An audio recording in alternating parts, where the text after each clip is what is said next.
I'm also on Rumble, which is really fun. So be sure to go there, check it out, and you can interact with me. I can interact with you in studio.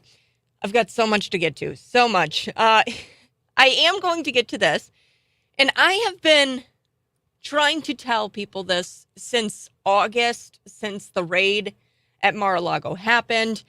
Yes, I did the unthinkable last night, and I started watching some CNN. I know, you're like, Kat, are you all right? How are you feeling? I'm okay. I made it. I made it through. They were all talking about these tapes, I guess.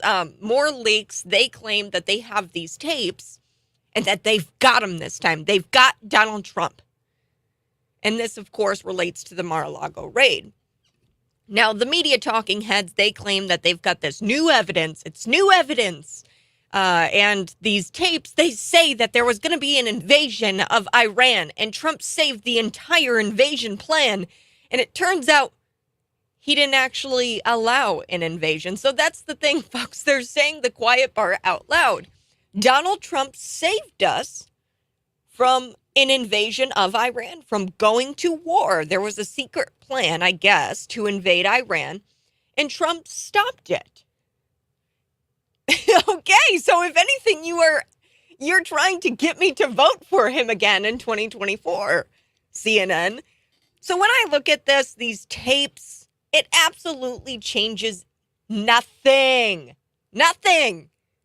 I've been saying it from the beginning, and this is just really what peeved me off last night. And I got up this morning and I was like, get my coffee, and I was like, I've been saying this since August. Yesterday, I couldn't remember the name of the act. If you were joining me yesterday here on the Morning Buzz, it's a weekday show, 6 a.m. to 9 a.m. You need to share it out with your friends because, unfortunately, people don't know information like this.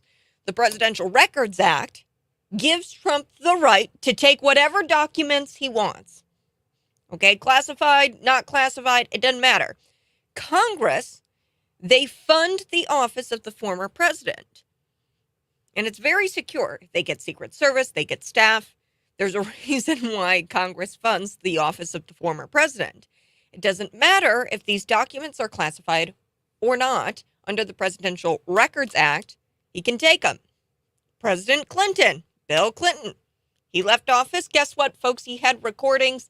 He had recordings with foreign leaders, very, very classified. And guess where he had these recordings? Stuffed away in a sock drawer. Come on. And a judge in D.C. correctly held that Bill Clinton was allowed to do this under the Presidential Records Act. But Kat, now we have tapes. Now we have tapes of Donald Trump discussing the classified nature of these documents. Now we've got them. And I get this. This is at CNN, simply they are trying to appeal to an audience. I get it. It's a business, okay? They've got the business. They've got the wine moms, the suburban white liberal wine moms, and they love it. They buy into this narrative. They get their wine, they pour their Chardonnay, and they sit around and they just patiently bite, and they're biting their nails, and they're like, they're going to get them this time. They're going to get them this time. They love the Trump narrative. This is what CNN thinks is a good business model. They love the get Trump narrative. And really what I think the game changer is, folks, this Friday morning, if anything, I say this morning, and we've got a lot to get to. This isn't even my show, folks. This is not even my show. This is just the opener, right? This isn't even my show. The game changer really is the FBI currently covering up for Joe Biden right now in this bribery scheme that he's got going on. They're facing the FBI, the director, Christopher Wray. They're all facing contempt because guess what? The FBI held this form that a whistleblower informed us of, Chuck Grassley, James Comer. They sit on this committee.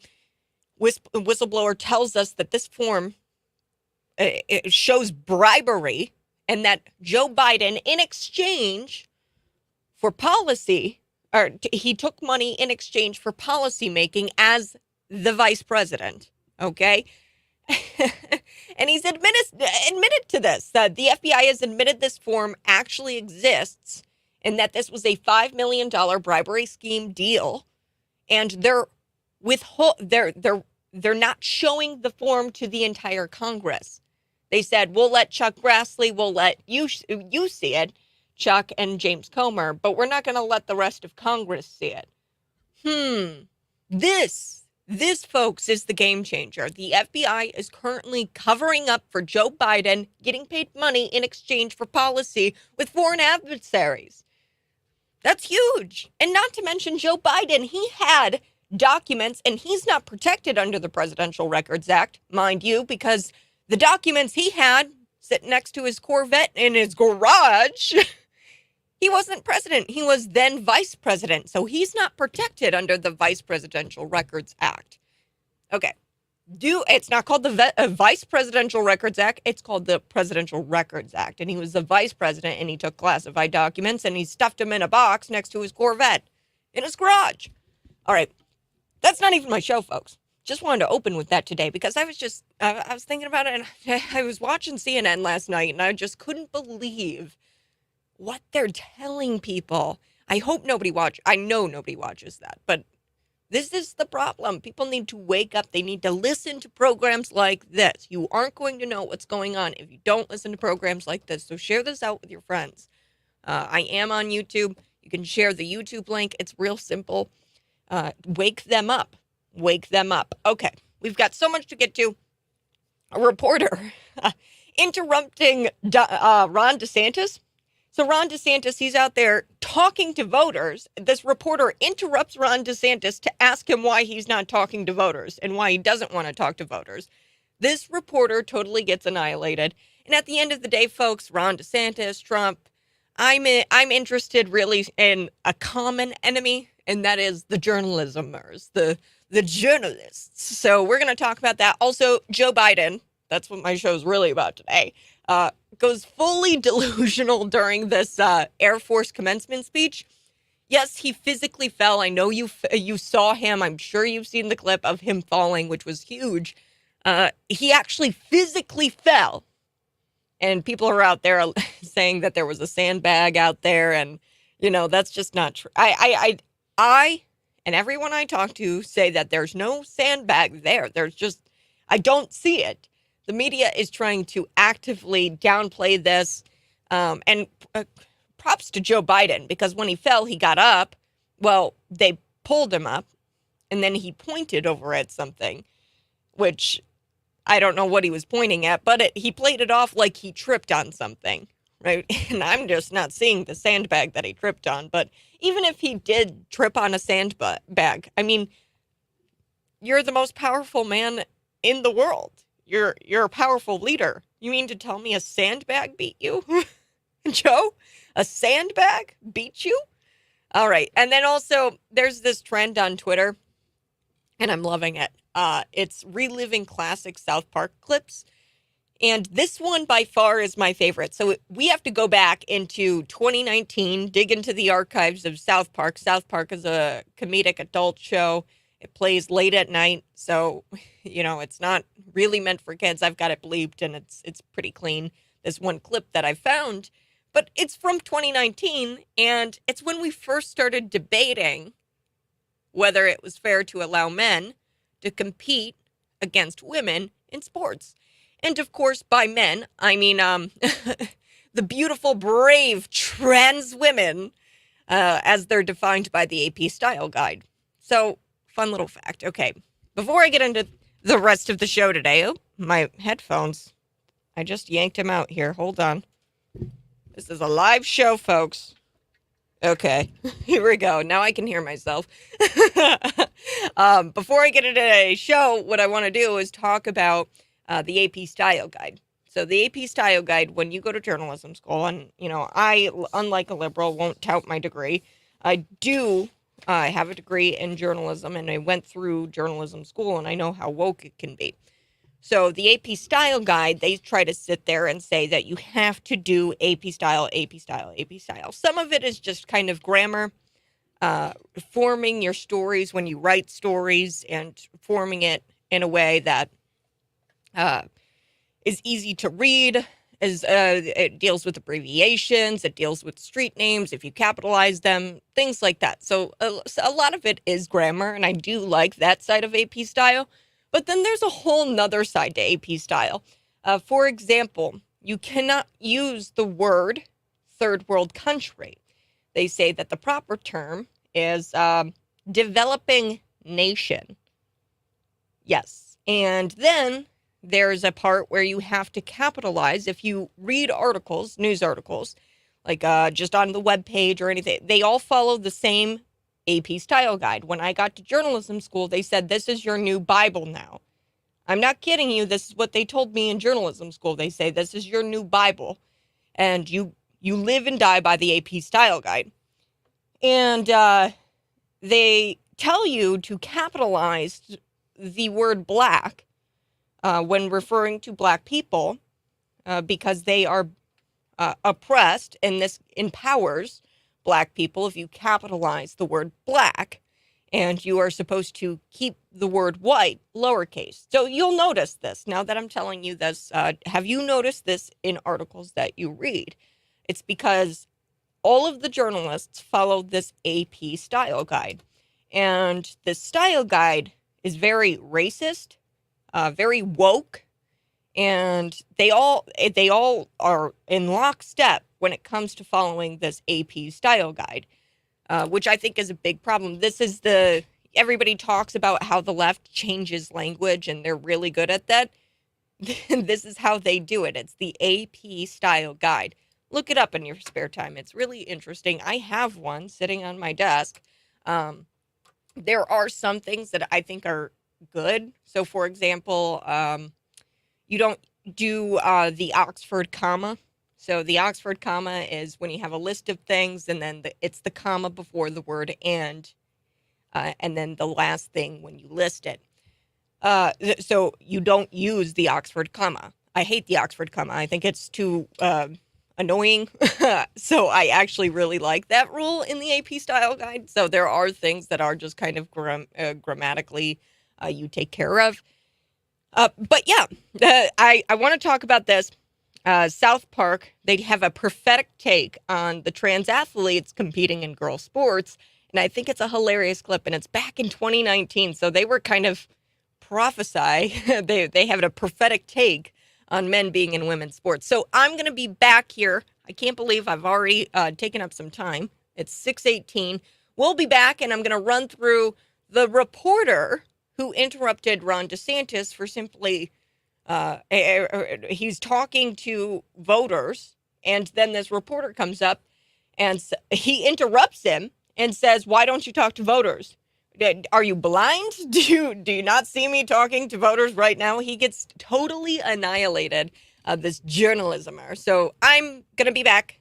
Catch me on the Morning Buzz Facebook Live and YouTube. I'm there.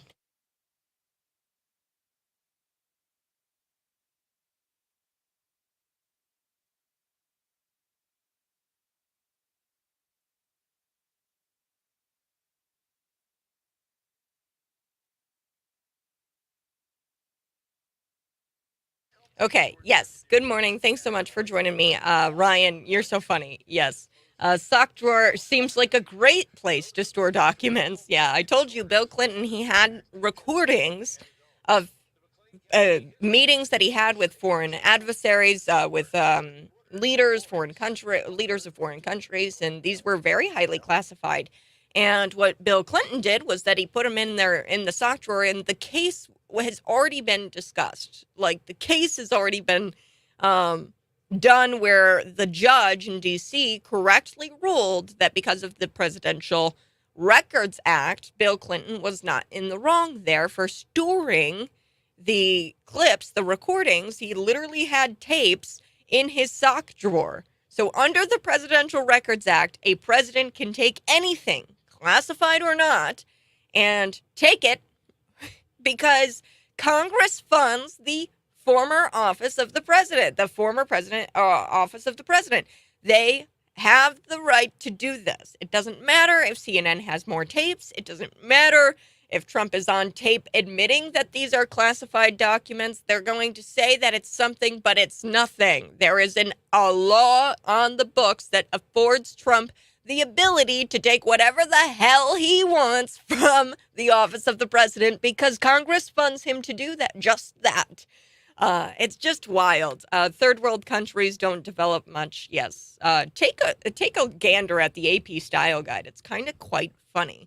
Also, I'm white. I'm oppressed. Yes. Ryan, thanks so much for tuning in. I have to be back. I got a couple of things I got to cut for you. So I'll be back here on the Morning Buzz in just a couple of minutes.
A sock drawer, it seems like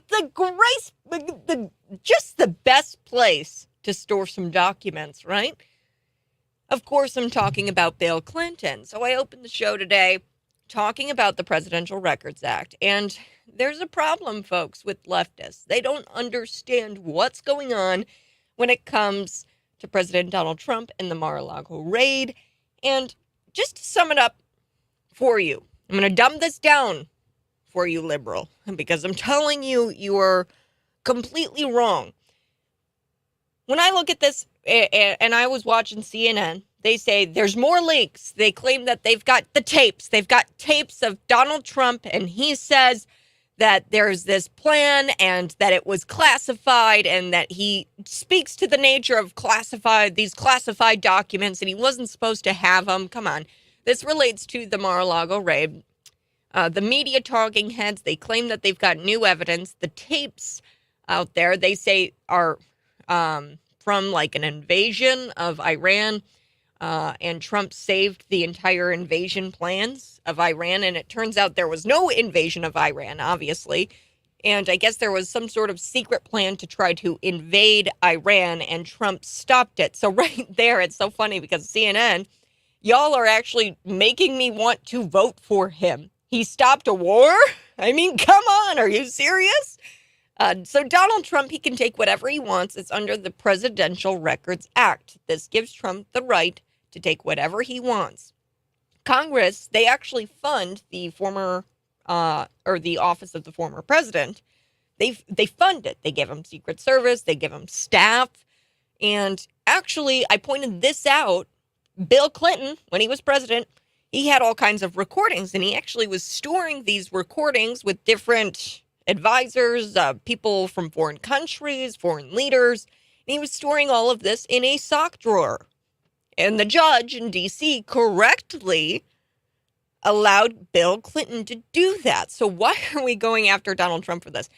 I don't understand. Well, I do understand. CNN is a business. They conduct themselves like a business, and they're trying to serve their audience, what little audience they have, and that audience is the liberal white wine mom. The Karens, I guess, of the world. No offense to those who have the name Karen. I like the name Karen, and I think they've stolen that name from you. No, but seriously, CNN is trying to serve an audience because they just love popping the cork on their Chardonnay, pouring themselves a glass of wine and sitting there, and they just love listening to the Get Trump narrative. The real game changer here, folks, is that FBI form. There's an FBI form out there. The FBI has denied it. They've said that it doesn't exist. Turns out the FBI actually comes out and they say, yes, it does exist. And the whistleblower who pointed out the form says, I think it's a 1023 form. The whistleblower says that this proves that Joe Biden was in some sort of bribery scheme with our foreign adversaries, and he was getting paid money in order to make policy that was beneficial.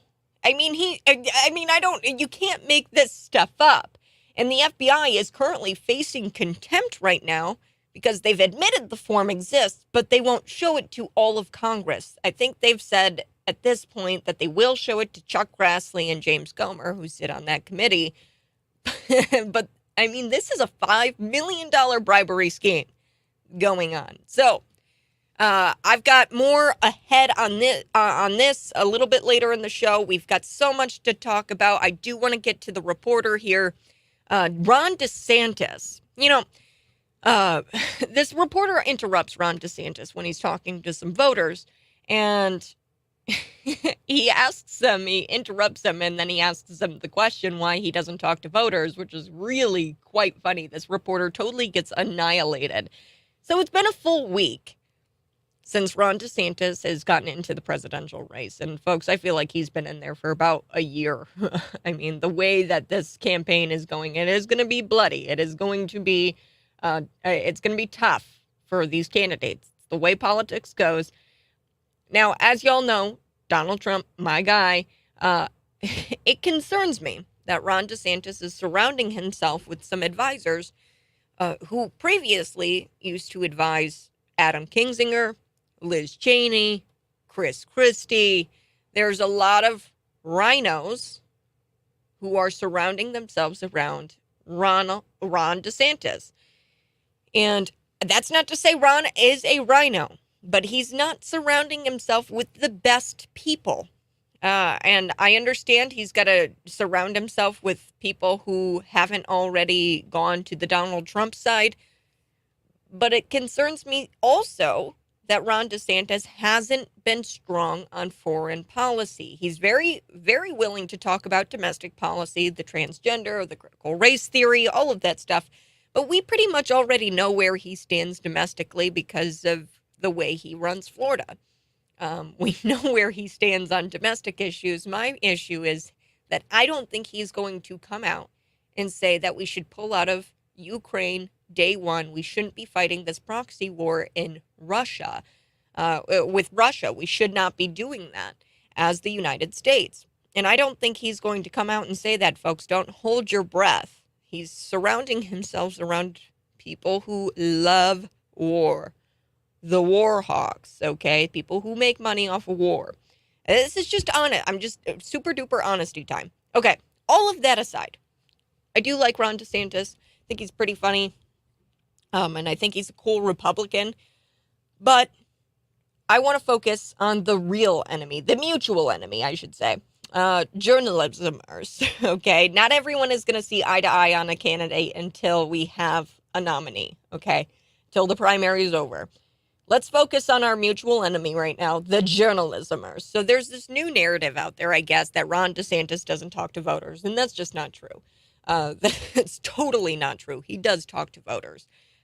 Obviously, you can't run a campaign without talking to people. Joe Biden did it, and somehow he managed to win the 2020 election. Oh, did I say win? I meant steal. Okay, the journalismers who likely pray to Satan every night. They're probably, dear Satan, please let Joe Biden talk to me tomorrow, because he just won't talk to any reporter. And I just feel like if he could talk to me or answer my question, I would be able to get on cable news and talk with Jake Tapper on CNN. Thank you. Thank you, my Satan. Yeah, I'd imagine they do that every single night because Joe Biden refuses to answer questions, and he's snippy with reporters, but they just every single day they're like giving him softballs. And yeah, so at this single event in New Hampshire that Ron DeSantis was at, he didn't take Q&A. Okay, he said that he didn't want to take Q&A. It was one event in New Hampshire, and he didn't want to take Q&A. That happens sometimes. Now, to find out why Ron DeSantis is afraid to talk to voters, an Associated Press reporter, AP reporter, the same AP who claims John Fetterman is a fashion icon, he runs up to Ron DeSantis. He's running, and he goes, "Ron, why don't you talk to voters? Why don't you talk to voters?" Get this, I have the tape. If you guys want to see the tape, you can see me in studio live. I have the tape where he actually interrupts Ron DeSantis actually talking to voters to ask the question why he doesn't talk to voters. Do you understand what point of the movie we're in? Let's take a listen to Ron DeSantis just completely annihilate the reporter. Here we go. Why not take any questions from voters, Governor? Governor, how come you're not taking questions from voters? Not coming up to me, talk to me. What are you talking about? I'm not here working with people. Are you blind? What? Are you blind? I'm not blind. No. Okay, so people are coming up to me, talking to me, whatever they want to talk to me about. Why not take it? Ron DeSantis completely just annihilating this reporter. He says, "Are you blind? Are you blind?" I love it.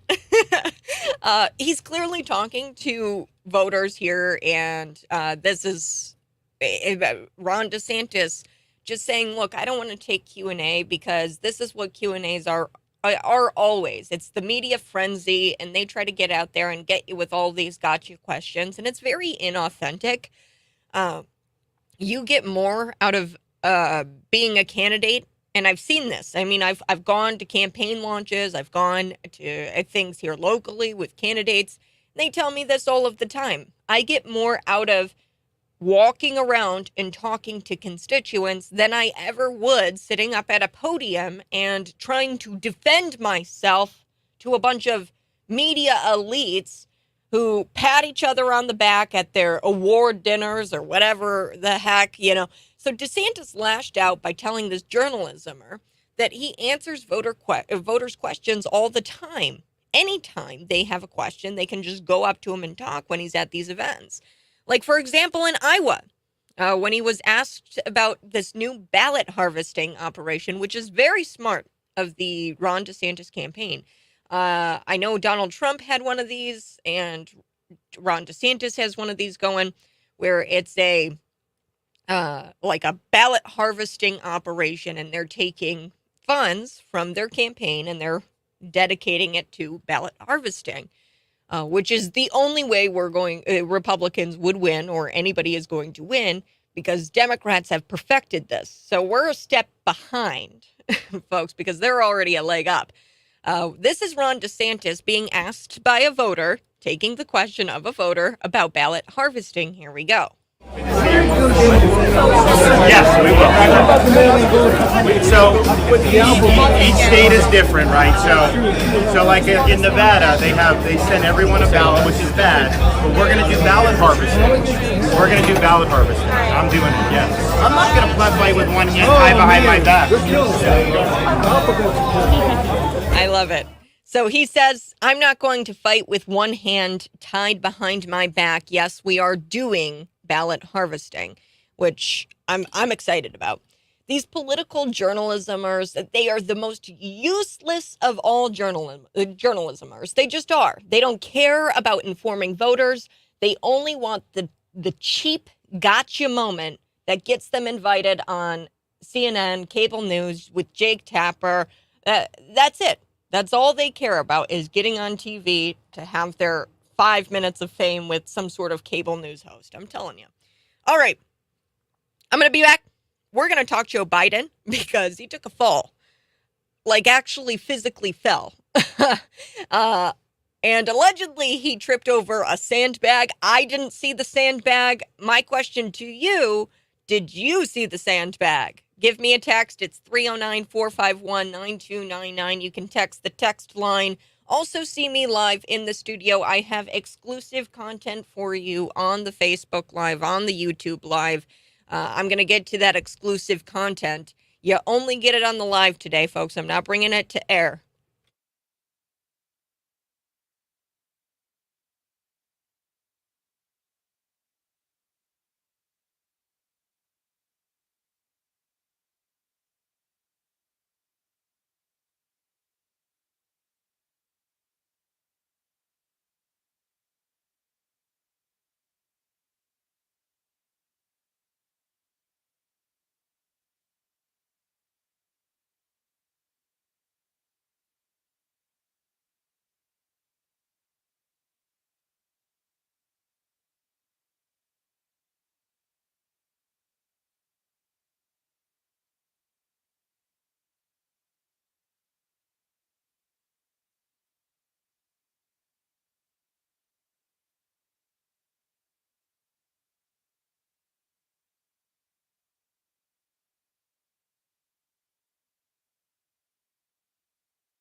Okay, folks, sorry about that. Taking phone calls today. You can text in at 309-451-9299. You can also call me.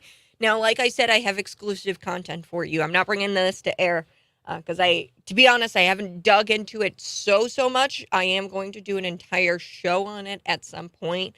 MS-13. Okay, so MS-13, these are gangs. Authorities have now charged 5 illegal immigrants, this is according to the Post-Millennial, belonging to the violent MS-13 gang with the alleged murder of a 15-year-old boy in Maryland. So this is really a sad story. And these MS-13 gangs, it is going to get more and more violent. This poor boy found dead at this state park in Maryland, and he was reported missing in late February. Now, after the report was filed, authorities happened upon the crime scene at the state park the following day, which led to the discovery of Limber Lopez, that's the 15-year-old, in his body more than a month later. So he was there at the state park for a month, and then the authorities just happenstanced across this body. And I'm sure he went through a painful death. Authorities have charged the following MS-13 gang members. I'm not going to go through their names, but there are 5 of them. There are 5 illegal immigrants who are MS-13 gang members.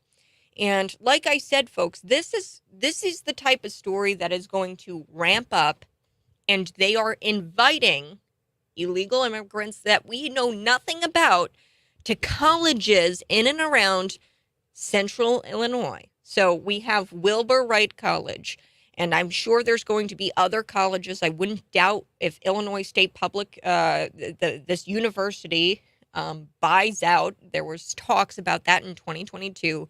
Lincoln College. Lincoln College is currently abandoned, where we start to house illegal immigrants. There becomes a question, what do we know about these what do we know about these illegal immigrants? Are they MS-13 members? I just told you that there were 5 of them in the United States, a gang, 5 illegal immigrants, MS-13, and they killed a 15-year-old boy.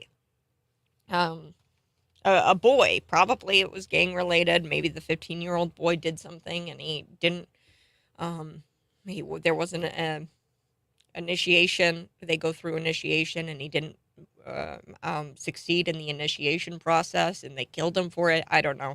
The murder of these victims of the MS-13 gangs, it's brutal. All right, I'm going to be back here. We're going to continue our conversation about Joe Biden. Here we go.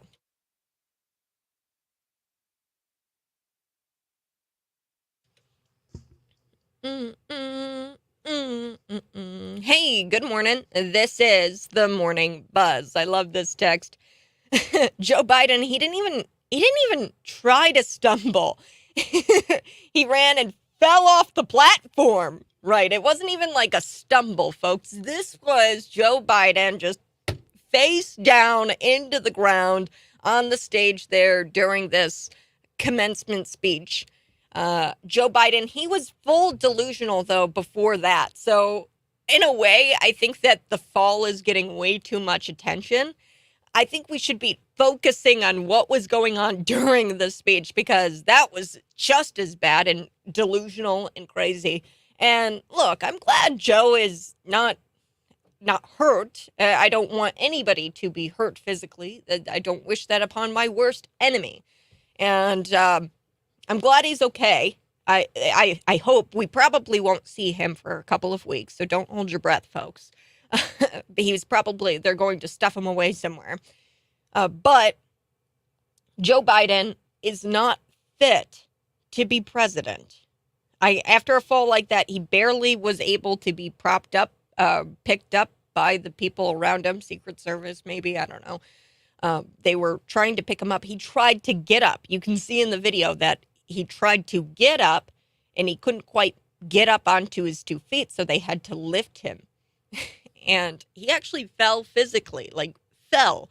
And people are saying he tripped over a sandbag. I still don't believe it, but I just got off the phone with a listener. They said that there is video footage out there of the sandbag. It's a small little dinky sandbag. Apparently it was black, blended into the stage. I didn't see it, but still, a sandbag. You're going to be beat by a sandbag, Joe. The current score is Joe Biden 0, sandbag 1. And look, folks, I said this yesterday. If this is how bad he is in public spaces, how bad is he in private spaces? The thing that they don't show us. If this is how bad his physical health is, his mental health is in public, then how bad is it in private spaces? Because this is what we get to see. All right, so I am going to be talking about Joe Biden going full delusional. Also, there's this trend on Twitter, and I love it. Okay, so yes, I am 24, and I grew up on Family Guy and South Park. Sorry, Mom. My brother and we used to watch it. If she's listening, right? My mom would kill me if she knew that that's what we were. I'm sure she knows by now, but we were not allowed to watch these, okay? But my brother and I, we'd sneak out into the living room and we'd watch the late night shows when we were about, 13, something like that. And we'd watch the South Park and Family Guy. I grew up on this. And in 2019, there's this clip of South Park. It's really funny. And I guess that's when we first started debating whether it's fair to allow men to compete against women in sports. And of course, by men, I mean the beautiful, brave trans women as they are defined in the AP Style Guide. Now, you're probably wondering, what's the AP Style Guide? And this is so important. And I brought this to your attention earlier in the show. The AP Style Guide is the Bible of the journalists. Now, I don't like to, say, oh, I've got all of this degrees and stuff like that. But I think it's important for you to know because I went through it. I understand what's going on in journalism schools all across the country. I went to probably one of the most woke public universities in the nation, and I went through journalism school. And first day, they force you to get this AP Style Guide, and then they call it your Bible. In all of my classes, that was what it was called. The AP Style Guide is your Bible. The AP Style Guide is your Bible. Really kind of sad if you think about it from a religious perspective. But anyway, the AP Style Guide, it works on grammar. So there's certain grammar things that you are supposed to take out of it, like certain abbreviations when you're writing up articles. But then there's also different things that you're supposed to refer to in the AP Style Guide. So, for example, a third world country, you're not supposed to call it a third world country. You're supposed to call it a developing nation. And then there's also this, where when you talk about Black people in an article, you are supposed to capitalize the word Black, and you cannot capitalize the word white when referring to white people. The reason why, as per the AP Style Guide, Black people are oppressed, and the capitalization of the word Black is supposed to somehow give them a feeling of empowerment, which is really just quite racist and virtue signaling and disgusting. So there's a lot of things like that in the AP Style Guide that are totally woke. And people always wonder, well, why is it the media? Why are they like this? Why are they so lock in step? Why do they have all of the same narratives? And how do I wake up in the morning and they're all talking about the same headline? It's the AP Style Guide. It's the AP Style Guide. So I want to talk about that's just an aside. I do want to talk about the South Park prophetic take on the trans athletes competing in girls' sports because it's quite funny and it's good for your Friday, right? It's Friday. Today, I think, is National Donut Day.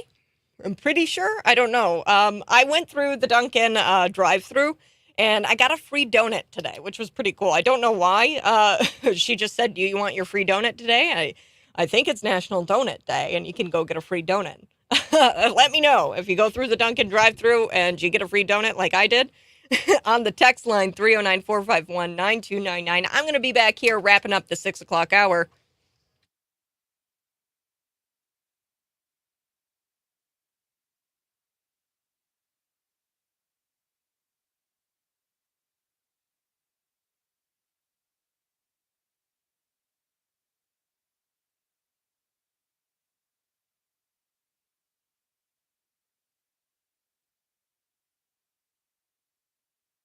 Hey, good morning. Thanks so much for joining me. I so do appreciate it. This is the live stream. We're not going to get to this story today. I don't think. I'm going to try to, but Elon Musk coming out and trying to update us all on how they weren't going to air the Daily Wire film. This is a very so. Let me know in the comments if you're watching, and be sure to smash the like button. This is very important for you guys to smash this like button right now. If you are watching, I can see you. If you're watching right now, you better smash it. Smash the like button. Now, Twitter, they came out and they said that they were going to cancel this deal with the Daily Wire for, quote, hateful conduct. Hateful conduct. And Elon Musk, he actually responded to this. So there's an update on this story. So they said that there was hateful conduct in the Daily Wire film, What is a Woman? And they weren't going to air it on Twitter. So Elon Musk has responded via Twitter and has said that the whole thing was a total mistake. So Elon's tweet here is, this was a mistake by many people at Twitter. It is definitely allowed. So the movie itself, What is a Woman, is allowed. Whether or not you agree with using someone's preferred pronouns, not doing so is at most rude and certainly breaks no laws. I should note that I do personally use someone's preferred pronouns as I use someone's preferred name. So he himself uses somebody's preferred pronouns, Elon Musk. That's what he's saying here. So he doesn't mind you. I won't. Unlike Elon Musk, I won't anymore. I used to. When I was in school, there was actually, I guess it's a for your information, or yeah, I used to kind of, at some point I was like living with a transgender person, a roommate. They weren't my roommate, but they were at my place a lot because they were good friends with my other roommate. And I didn't even know this person was trans until about, I don't know, a year into the relationship. And then I was like, oh, wow, this is wild. And then I even did like an expose on this person. And I used this person's preferred name and preferred pronouns. I won't do that anymore. I've really changed in the last couple of years. I just think it's totally buying tickets to somebody's circus. And I think that if we truly love people, we won't entertain lies. That's just, I feel really bad about myself when I lie to somebody. I can't do it. It just like physically makes me ill. So I'm not going to lie to people anymore. And if you identify as trans or you prefer a pronoun, then I'm not going to call you that because I love you enough to tell you the truth. I love you enough to tell you the truth. So Elon goes on in his tweets and then he says, I should note that I do personally use someone's preferred pronouns as I use their preferred name simply from the standpoint of good manners. It's not good manners. It's lying to somebody, but whatever, Elon, you can do you. I'm not a big fan of Elon, if you guys didn't notice.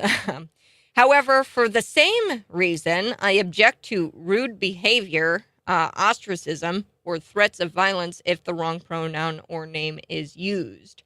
So he says that it's not against Twitter's policy if you misgender someone. That is just simply rude, and it's protected under free speech. That's good to hear. I'm glad that Elon Musk had come out and said, hey, it is protected free speech in Twitter that is not against our terms and services if you don't call someone a preferred pronoun.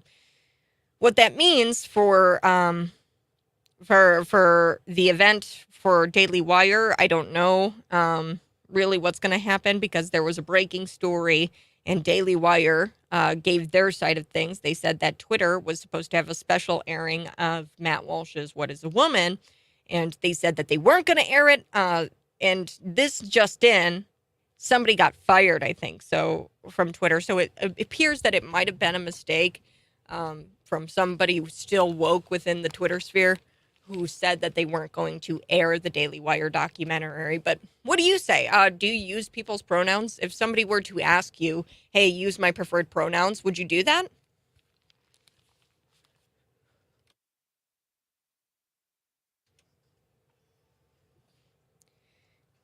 Hey, good morning. This is the Morning Buzz. I've got so much planned for us. And yes, today is National Donut Day. Today's National Donut Day. It's Friday, June 2nd, and it gives us a reason to devour a donut or two or three if you're me. No, I did just have one donut today. So through Dunkin', they'll give you a free donut. I don't know if that's with the purchase of a drink or whatever. I did purchase iced coffee this morning. I'm addicted to iced coffee in the summertime. So I did get a free donut. I got one of those like little, I call them angel fluff donuts. That's not what they're called, but they're the white donuts with the cream inside and they've got the powdered sugar on top. Addicting. I haven't had a donut in a very long time. Donuts slow me down. As y'all know, I'm a runner and I like to kayak and it slows me down when I have these. I'm not kidding you. It is noticeably different when I have days that I have donuts or pastries or anything like that. I cannot run. So I try to stay away from it. But today is National Donut Day. There's also all kinds of deals at Krispy Kreme. So I don't know. Go get yourself a donut today. It's Friday. I mean, if Donut Day is going to land on any kind of weekday, it should be a Friday. Speaking of which, we have a very fun show planned for you. I am going to play a clip from South Park. You are going to be laughing.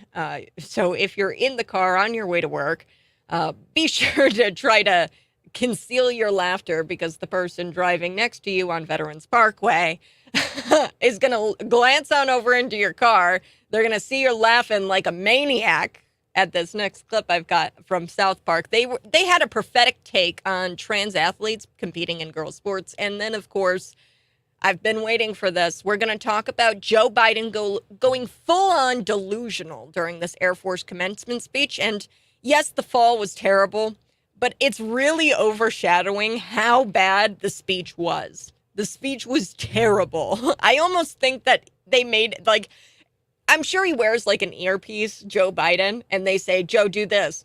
Like, what if he was wearing the earpiece and the puppeteers were like, hey, Joe, you need to fall right now because people are talking about how you lied during the speech, and we need to distract them from how bad that speech was. So fall right now.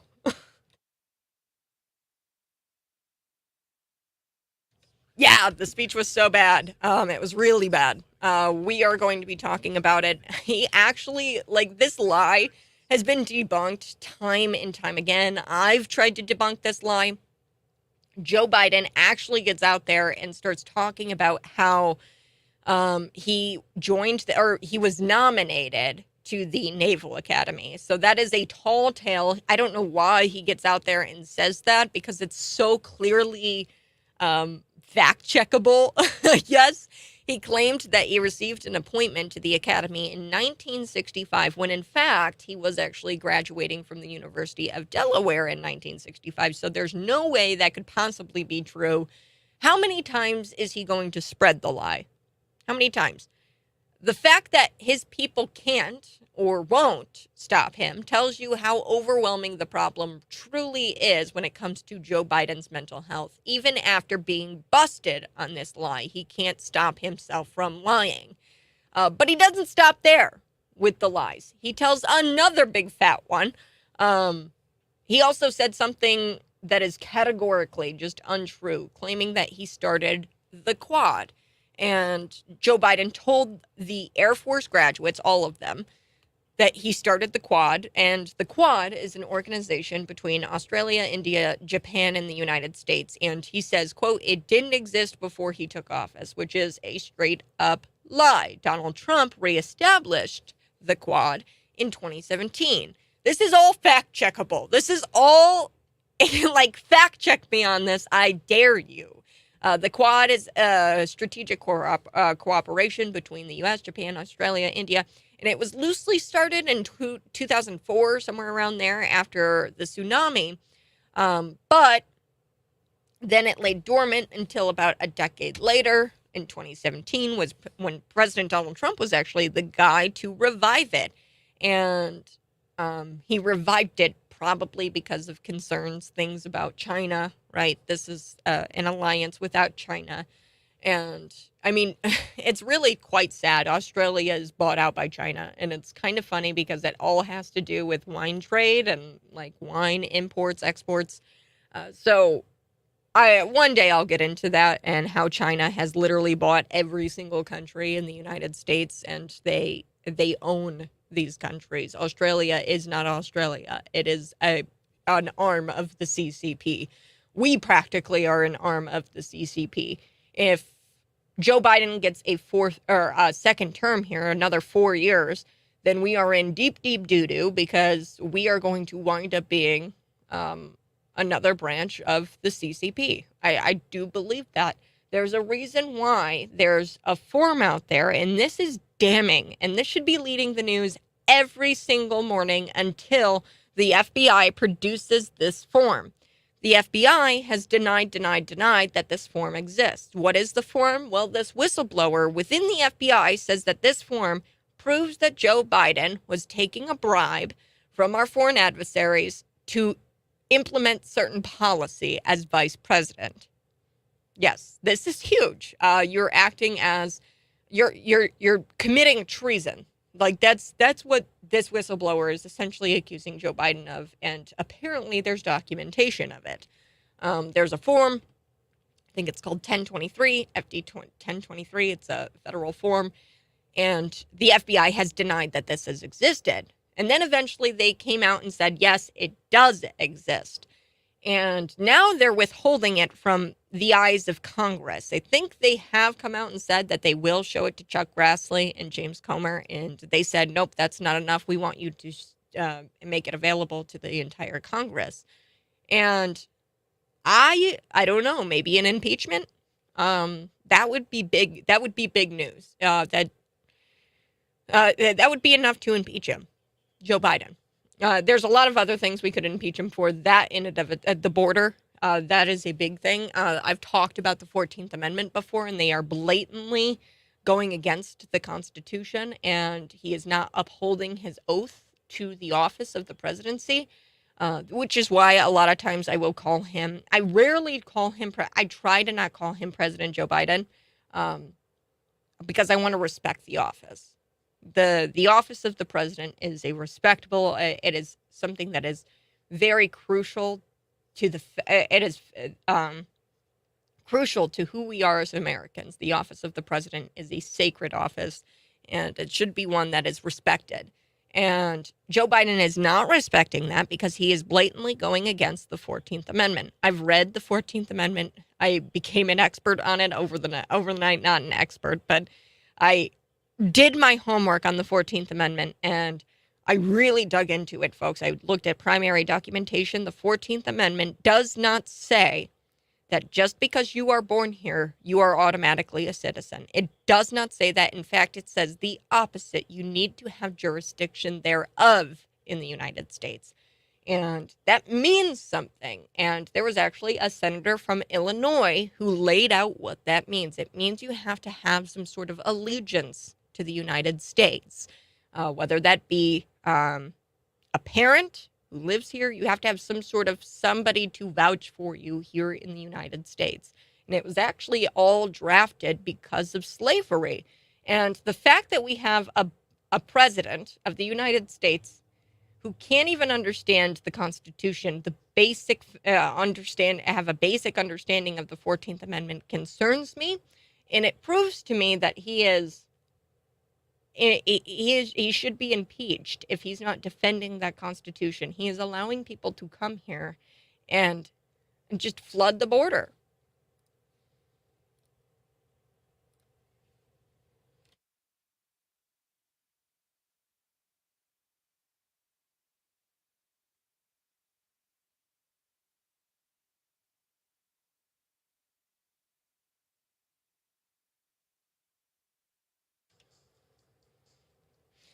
A bit later in the show, Ron DeSantis, he lashes out at this journalismer, and I absolutely love it because this journalismer, this reporter, totally annihilated.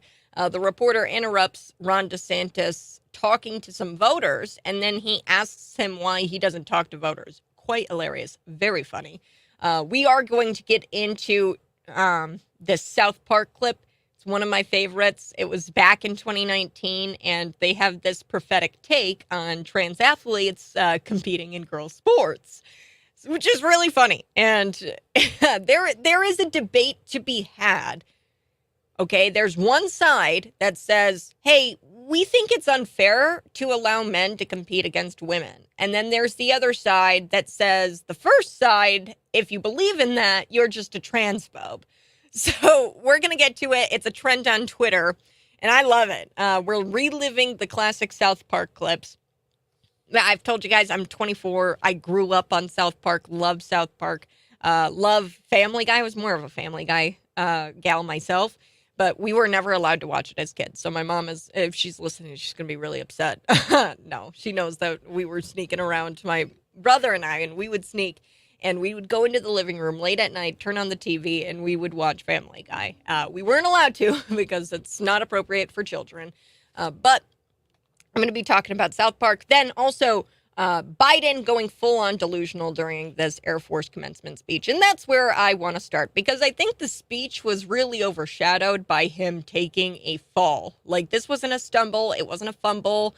It wasn't a tumble. This was a fall, and he just ate it. Like, face to ground, just completely wiped out Joe Biden. Now, before we get into the fall, and actually Trump's response to the fall, it was really, really good. And this just makes me, Trump is winning in 2024. I understand there's Ron DeSantis folks out there, and I opened up the show today and I talked about Ron DeSantis surrounding himself around some rhinos. Not to say Ron DeSantis is a rhino. I'm saying he's surrounding himself around rhinos. The advisors for people like Liz Cheney and Adam Kinzinger. Why would you have them not just donating to you, but straight up advising you? What are you doing, Ron? But also, I'm very upset that Ron DeSantis has yet to talk about foreign affairs. He's very strong on domestic issues, not very strong on foreign issues. Anyway, Ron DeSantis, right? I love him. I do. I like his domestic policy. I think he's a great governor. He hasn't proven to me that he'd be willing to say that we need to pull ourselves out of this proxy war going on with Russia in Ukraine.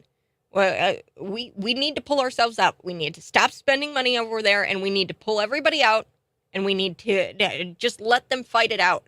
Like, we're continuing to fund bloodshed. We are not the good guys in this situation. So he has yet to come out and say that. I doubt he will. Don't hold your breath, because of the people he's surrounding himself around. This Donald Trump response to Joe Biden falling is just, it's 2016 Trump all over again. And it's beautiful. So I can't wait to get to his response. But first, let's look at the speech leading up to the fall. Joe Biden, he spoke at the Air Force Academy commencement. We've seen in the past when they prep him for events, he's been given detailed notes on, down where to stand. Like, we've seen his note cards. They're big, and they've got big print, large print on them. I'm surprised he doesn't have a magnifying glass and put it up to his eye to read them. But it's down to telling him where to stand and when to say thank you to people.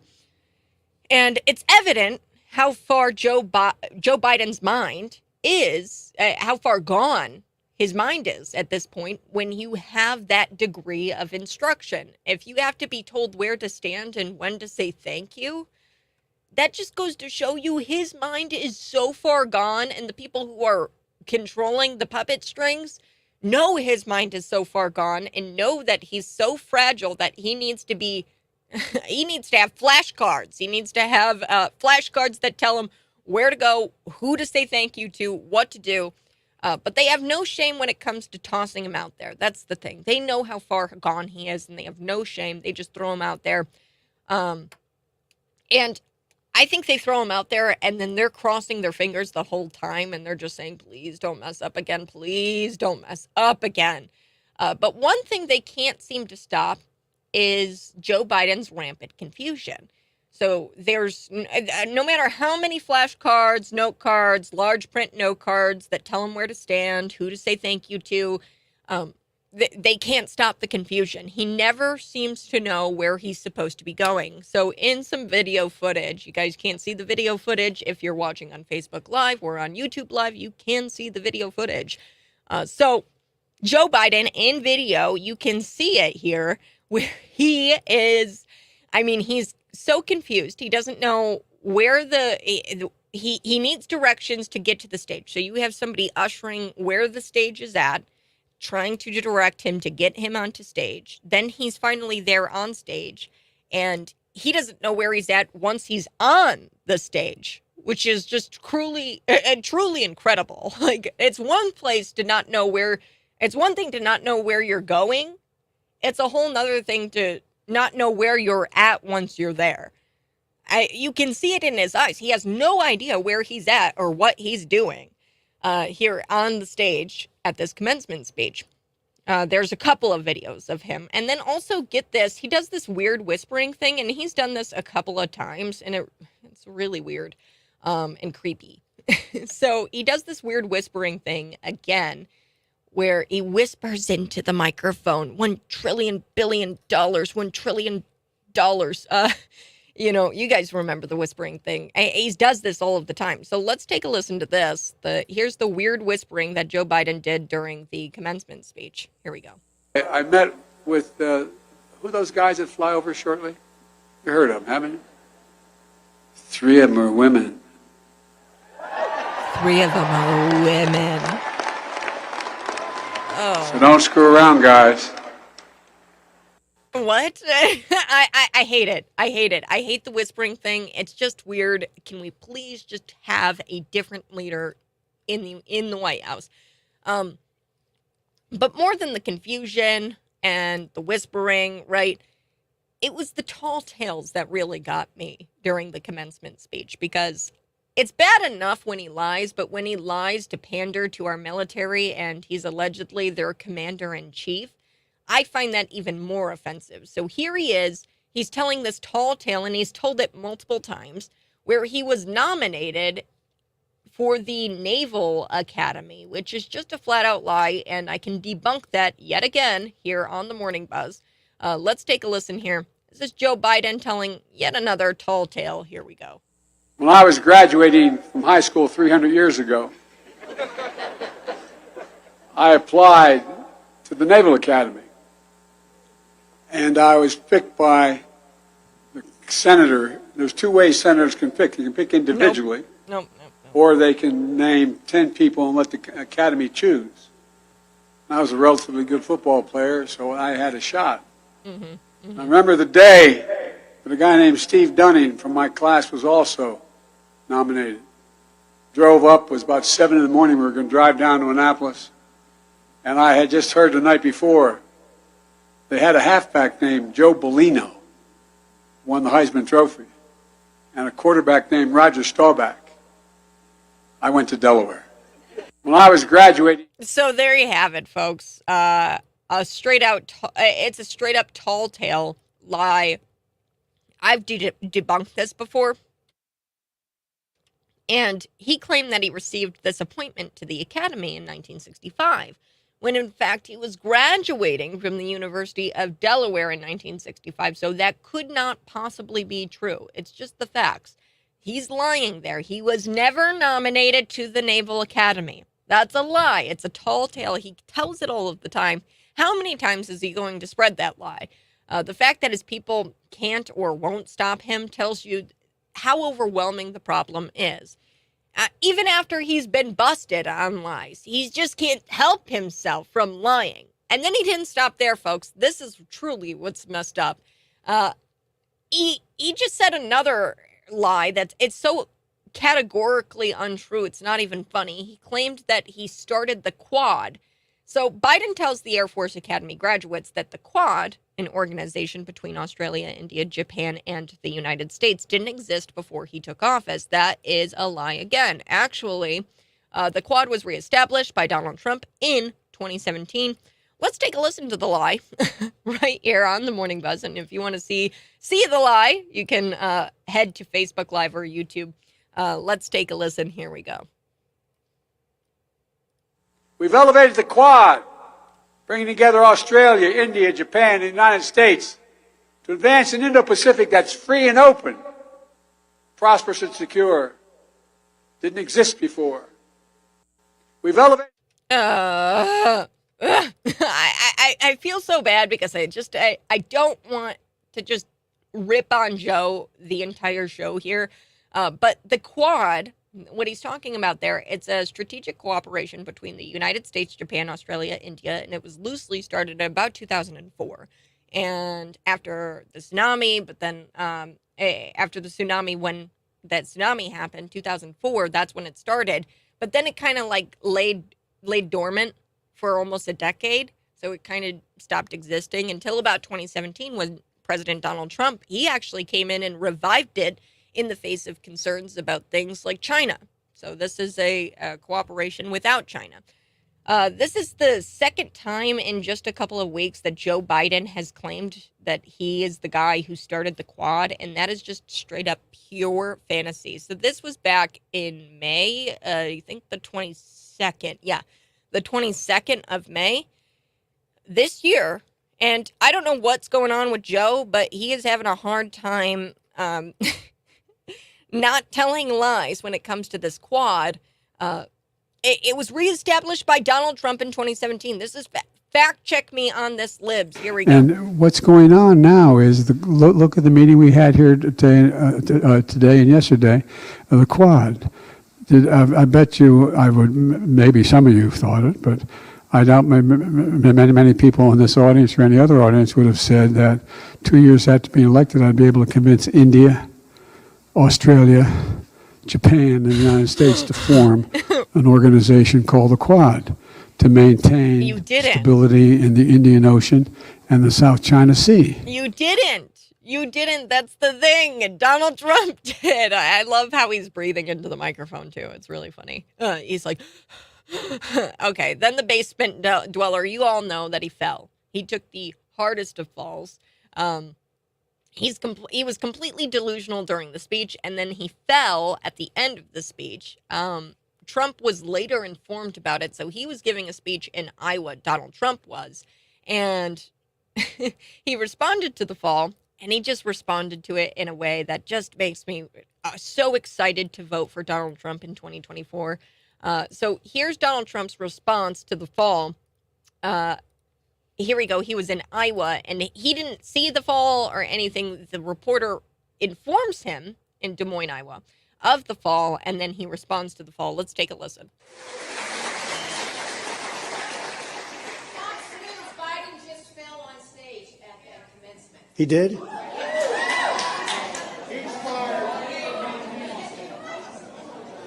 He just fell on what stage? He's down at Colorado Springs for that commencement. He's at the Air Force Academy. Yeah, fell on stage. He actually fell down?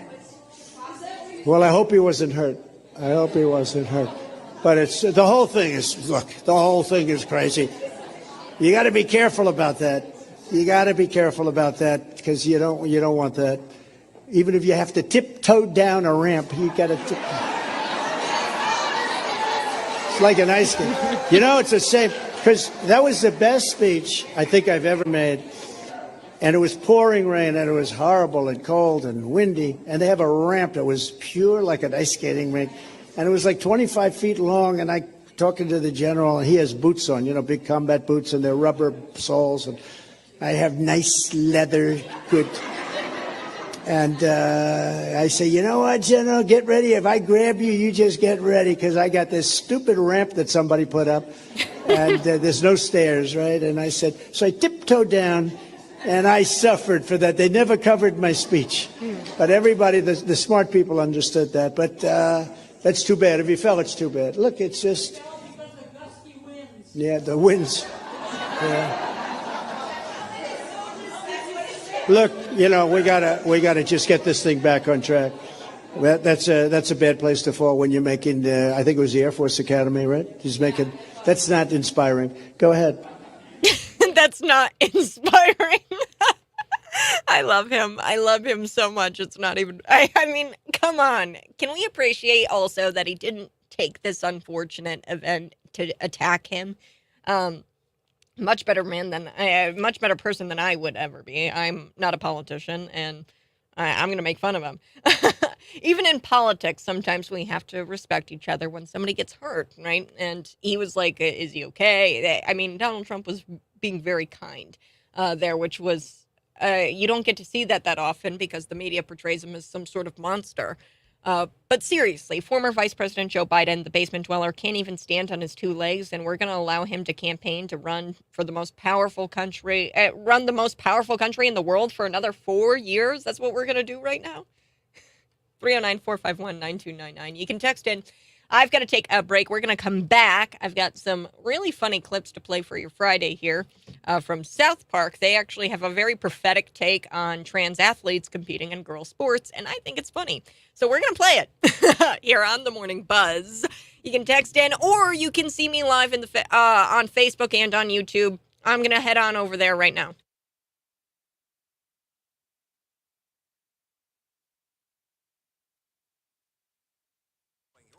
Good morning. Thanks so much for joining me here on the live stream. I so do appreciate it. If you're watching right now, please like it. Smash that like button. Be sure to like it on YouTube. Be sure to like it on Facebook. Okay, so we are going to get into South Park, but first I do want to talk about Ron DeSantis. Now, I played for you Donald Trump. I am a Trumpy. I am. I'm for Donald Trump. I will be voting for him in 2024. Like Ron DeSantis on the domestic issues, I don't think that he's going to be a strong leader when it comes to foreign policy, when it comes to foreign issues. A reporter did interrupt Ron DeSantis when he was talking to some voters to ask the question why he doesn't talk to voters. Isn't that funny? The reporter totally gets annihilated by Ron DeSantis. And I will say this, I think Ron DeSantis handles these reporters much in a better way than Donald Trump does. Donald Trump, his instant reaction is to just go to insult, which I think is hilarious. But Ron DeSantis does it in such a way that it's cheeky, and it's almost like making them make fools of themselves. Here, I think it's more leaning towards insult, what Ron DeSantis does. But it's been a full week since Ron DeSantis has announced his presidential race. I know, it feels like it's been a year, being with all of the insults, about going back and forth between Trump and Ron. It feels like it's been a long time. And, people making digs at each other on Twitter. If you're a Trump guy or if you're a DeSantis guy, we're all fighting. It's important to remember, folks, that nobody is going to see eye to eye until we have a nominee. That's just the way primaries go, and that's okay. If you don't like Ron, or if you don't like Donald, right? If you're a Ron guy, if you're a Trump guy, at the end of the day, when we have a nominee, we will eventually see eye to eye. As you all know, Trump is my guy. Like I said, I have concerns because Ron DeSantis is currently surrounding himself with advisors. These people aren't just donating to his campaign. It's a whole different thing when you're donating to somebody's campaign, and because who's going to deny money, right? You're not going to deny money from people who don't politically align with you. I'm sure if Ron DeSantis had Democrats donating to his campaign, he's not going to refuse that money. But what I am concerned about is that he is taking advice and he's appointing advisors who advised people like Adam Kinzinger, Liz Cheney, Chris Christie. This concerns me to levels that I can't even begin to express. He doesn't speak on foreign affairs. He doesn't talk really about the war in Ukraine. He's never really come out and blatantly said, we're going to pull out of Ukraine if I'm president, and I will, day one, pull us out of this hot proxy war going on with Russia. Because really, it's not Ukraine versus Russia. It's United States versus Russia because we're funding the Ukrainian side. And we're fueling this war with money. All that aside, right, Ron DeSantis, at the end of the day, like I said, we're never going to see eye to eye until we have a candidate. Now, I'm focused on a mutual enemy of ours, the journalismers, the journalists. So there's this reporter, and he goes in, and I guess there's this narrative out there that Ron DeSantis doesn't talk to voters, which is just totally untrue. Ron DeSantis has been here in Peoria. He's talked to Illinois voters. He went to the Lincoln Day dinner here. I've seen him on clips, right, talking to voters, and just because he didn't hold this one single event in New Hampshire, that's where he was campaigning. He didn't take a Q&A. So a Q&A is when you take questions from the press a lot of the times, or, somebody, or in a very like styled, formal format where you have a town hall almost, where people come up to the microphone and ask you a question in front of everybody. You don't get a whole lot of out of this because people are so focused, and this is just human nature, right? You're so focused on asking a good question that it doesn't come across as authentic, and you don't get an authentic answer. If you don't ask an authentic question, then you're not going to get an authentic answer. That's just basic right? If I come at you and I ask you a very formal question, you're going to be hesitant to give me an authentic answer. You're going to try to be formal with your answer. It's just the way it goes. So he refused to take a Q&A. I've seen a lot of politicians do this where they refuse to take a Q&A. Darren Bailey did a lot during his campaign. Wouldn't talk to reporters on record a lot of the time because this is what happens every single time you do those things. It's really just a game of trying to defend yourself. And that's really hard to get questions answered when you're just on defense the whole time. Anyway.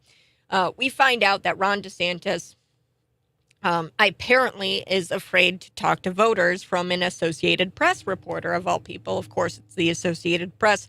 Mind you, this is the same AP who says that John Fetterman is some sort of fashion icon, okay? So he asked DeSantis why he doesn't talk to voters. But get this, he interrupted DeSantis while talking to voters. I'm going to play the clip here coming up in just a little while. I've got to get back on air. We are going to run through this South Park clip because it's funny and they have a prophetic take on the trans athletes competing in girls' sports.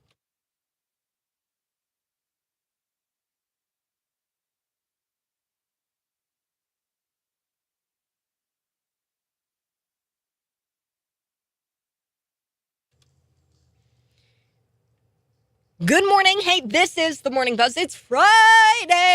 It's 7:28 a.m. here on a Friday, a beautiful day in June. It's actually National Donut Day. I got a free donut from Dunkin' Donuts today because it's National Donut Day, which, I mean, I'm starting my day out right here, folks.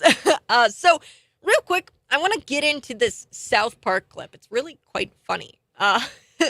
I grew up on South Park, grew up on Family Guy. I wasn't supposed to watch it, but I did when I was growing up. My mom would kill me if she knew that I was watching this if I was a child. It's not made for children.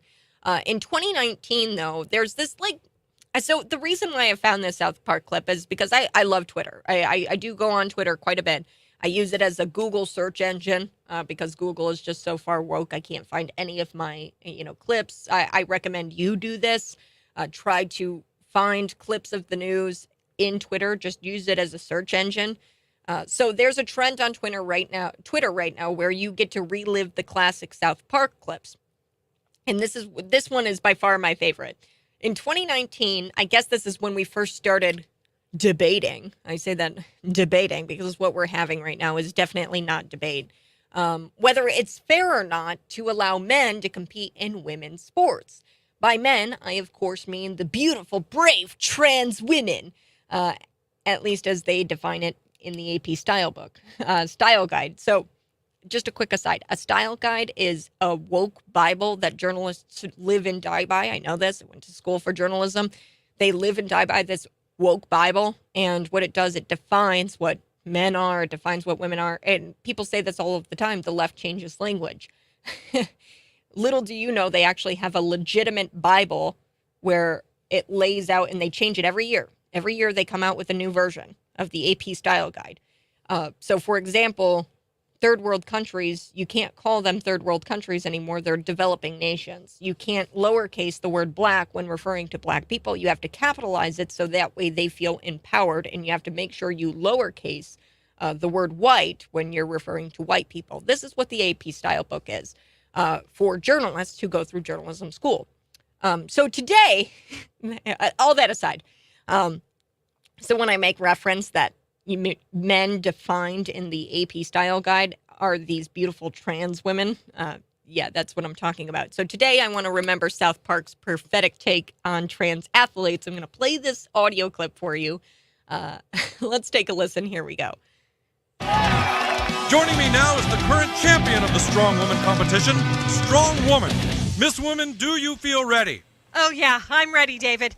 There are just so many amazing women athletes out here today. It makes me so proud. Now, this is the first year that a trans woman is in the competition. How do you feel about that? Amazing. I feel honored to be a part of history. I have a lot of incredible trans friends who are athletes, and so we're all inspired this woman's competing. Uh-huh. And have you actually ever met Heather Swanson? No, I've never competed against her before, no. She's not exactly your average trans athlete.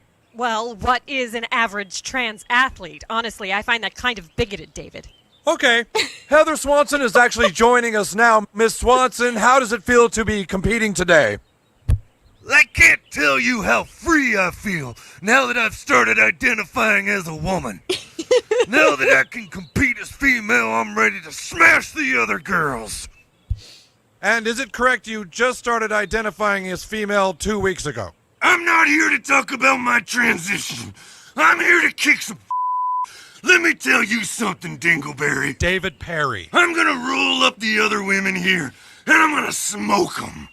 I am the strongest woman this state has ever seen. Any words for the challenger, Miss Woman? Good luck, Heather. Luck is for dudes. Guys, that is the funniest thing. Here's what I find most sad about the whole transgender ladies in women's sports. Ladies, in the olden days, the moral of the story was uplifting, usually offered important lessons. It's wrong to steal. Be a nice person. Jeffrey Epstein didn't kill himself, right? There's life lessons people needed to hear at that moment to grow into being better people. The life lesson in this clip in 2019 is that maybe, just maybe, opening a discussion just to possibly consider as to whether or not something may or may not be fair does not make you a transphobe. You are not a transphobe because you say, it doesn't seem fair that men are competing against women. And that's the debate. There's room for debate here, folks. And anyone with half a brain knows it's unfair to see men competing and taking away opportunities from female athletes in women's sports. Yet the same side, which says it's they're championing women's rights, is somehow so eager to grant special rights to men who just say they're women. So I wanted to play that South Park. I thought it was funny. The South Park clip. I'm a man, and I'm going to destroy women. What? On the other side, Scott Robbins joins me for Scott's Takes. This is The Morning Buzz.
Scott Robbins, I will never forget how badly they tried to beat up on Trump over him just walking briskly down a ramp. They said he was incompetent. This is the Morning Buzz. Scott Robbins right over there. This is Scott's takes. You know, Joe Biden, for what, 7,000th time, fell yesterday. It's a scary thing when an elderly person falls. I mean, you know, if you've ever been around an elderly person, mom, grandma, dad, whatever, you understand that falling as an elderly person can be very, very dangerous. No doubt about it. Joe Biden has fallen more times than anybody I remember as a president. Now, what is the media going to do with that? Well, there was a little piece about on Good Morning America this morning. And, of course, they went, you know, he's fine. He jogged from the helicopter back to the White House when he got home yesterday. Blip, blip, you know. I swear to you, that was the story, right? Mike. And he's fine. And he joked about he got sandbagged. You know, everybody's laughing. And it's like, wait a minute, man. This guy, again, just fell. Is anybody going to ask a question and say, listen, what is the status of the health of this guy? This seems really, really remarkable that this keeps happening over and over again, and yet you clown it off. And so I did a little digging yesterday. I went back. Jimmy Carter one time was in a 6-mile marathon. He was 54, and he stumbled because of exhaustion at the race. And that was a big deal, huge deal. There's Jimmy Carter. Oh, my God. You know, what's wrong with Jimmy Carter? Well, he ran 6 miles, number one. He's 54 years old, so that could be something. But, you know, and when Gerald Ford, remember Gerald Ford fell down the steps of Air Force One, I think, if I remember correctly. Now, Gerald Ford was a college football player. Gerald Ford was pretty physically fit. He was an athlete. And Gerald Ford was much younger than Joe Biden. Yet at the same time, that was the thing that people remember about Gerald Ford. I mean, SNL had made a season out of it. Chevy Chase playing Ford, fumbling and mumbling, you know, and doing all that, right? I mean, it became his thing. And I'm thinking to myself, this guy's fallen 10 times more than that. And yet at the same time, you've got cover going on out there like I've never seen before. It's a wonder nobody trusts these people, right? I mean, they're so phony. But at any rate, I thought I'd play a clip for you today. This is CNN. Now, if you remember, Trump was at the same place, giving the same address. Not the same address, but to cadets, right? Donald Trump, the president of the United States, addressed the Air Force. And as he was leaving, he went down the stairs, and the stairs were pretty steep. And, you know, Trump's no spring chicken himself. But he went down the steps, and it was sort of a halting step by step by step. He said it was wet, and whether it was wet or not, I don't know. But I am telling you that is probably just something someone does when they're that age so they don't fall. That makes sense to me, right? And he didn't fall, but it was the way his gait was, you know, straight up, and he wasn't bending his knees, and there was something wrong with him. And then we had the water incident. Remember that? He grabbed the water and his hand was shaking? Yeah, and his hand was shaking. It was Parkinson's. It has to be Parkinson's. It can't be anything else. I mean, it has to be. That was what was going on. So I thought I'd play the CNN clip. This is the clip after he was at, it wasn't Andrews, but wherever he was, giving the commencement, right? Anyway, this is the breathless coverage, and then that idiot Chris Cizillo weighs in too. Here we go. I want to discuss this now with CNN's political reporter and editor-at-large, Chris Cillizza. You have a .com piece out today on CNN.com, and you lay out why this story should matter. Tell us why. Yeah, well, I mean, a couple obvious things, Brianna. Number one is Donald Trump is 74 years old. Obviously, his birthday was on Sunday. He's the oldest person ever elected to a first term as president. Two, we know so little about Donald Trump's past medical history. Remember, this is someone who the entirety of his medical history was a 2015 letter by his personal doctor saying that he would be the most physically fit person ever to be president. A letter, I'll note, that the doctor has since said was dictated to him by Donald Trump. So we just have very little to go on. And when you have those two things and you add it to the fact that Donald Trump, whether it's Joe Biden or Hillary Clinton, makes the mental and physical health of his Democratic opponents an issue, he did it today. He said that Joe Biden was shot and weak. That's when I think what's good for the goose is good for the gander. My God. That's unbelievable. He's the oldest president at 74. Are you kidding me? I can't. And when you Yeah. watch Trump Oh, yeah. walk out, it's not anything. I mean, No, I've walked like that. So well, I busted yeah. up my knee. I was Yeah. actually ice skating, and I walk like that downstairs because there's Yeah. Well, an issue with my knee. Yeah, and you don't want to prior fall and injury. hurt yourself. And I completely understand. Believe me, I understand. I'm 24 years old, and I I would do walk the same like that thing, yeah. downstairs. I don't want to fall. I'm a couple of years older than you, and I would too. But I'm just saying that was a big deal. That was a big deal. Yep. This guy's not fit to be president, and but Joe Biden at 80 freaking years old falls 100 times, and we're supposed to go, well, that's happenstance. That's accidents happens, Who cares? and nobody's talking about it. He ran. He ran afterwards. Yeah. Well, he and ran from he landed at the White House in a helicopter, got out and sprinted apparently across the lawn. You know that kind of shuffle sprint thing he does? Yeah. That's what he did. Yeah. That's their definition of a Yeah. sprint. That was just for the cameras. I mean, he's show out. See, I'm fine. No. I mean, I don't know. All right. I did see today too where the governor of Michigan, she's terrible. She's in the top 5 worst governors of America. And boy, I'll tell you what, that's a hot race. That's a hot race, and it can change from week to week. But Gretchen Whitmer, that horrible, horrible governor in Michigan who locked down the entire state, didn't do it herself, of course. Her and her family went boating. But everybody else, screw you. You got to stay home, right? Just terrible. And then the whole mocked up, idiotic, they were going to kidnap her. Remember that? Yeah. And it was a total joke. But she's now decided, because people are fleeing Michigan, Kat, and she's decided to form a task force, of course using taxpayer money, a task force to completely understand why it is that people seem to be fleeing Michigan. Now, I'm not getting paid by the state of Michigan. I'll take some money if you'd like me to. But the reason people are fleeing Michigan is because of you, Gretchen. They're leaving because of you. Mm-hmm. Take a look in the mirror, and then you'll figure out who it is and the reason why they're fleeing Michigan.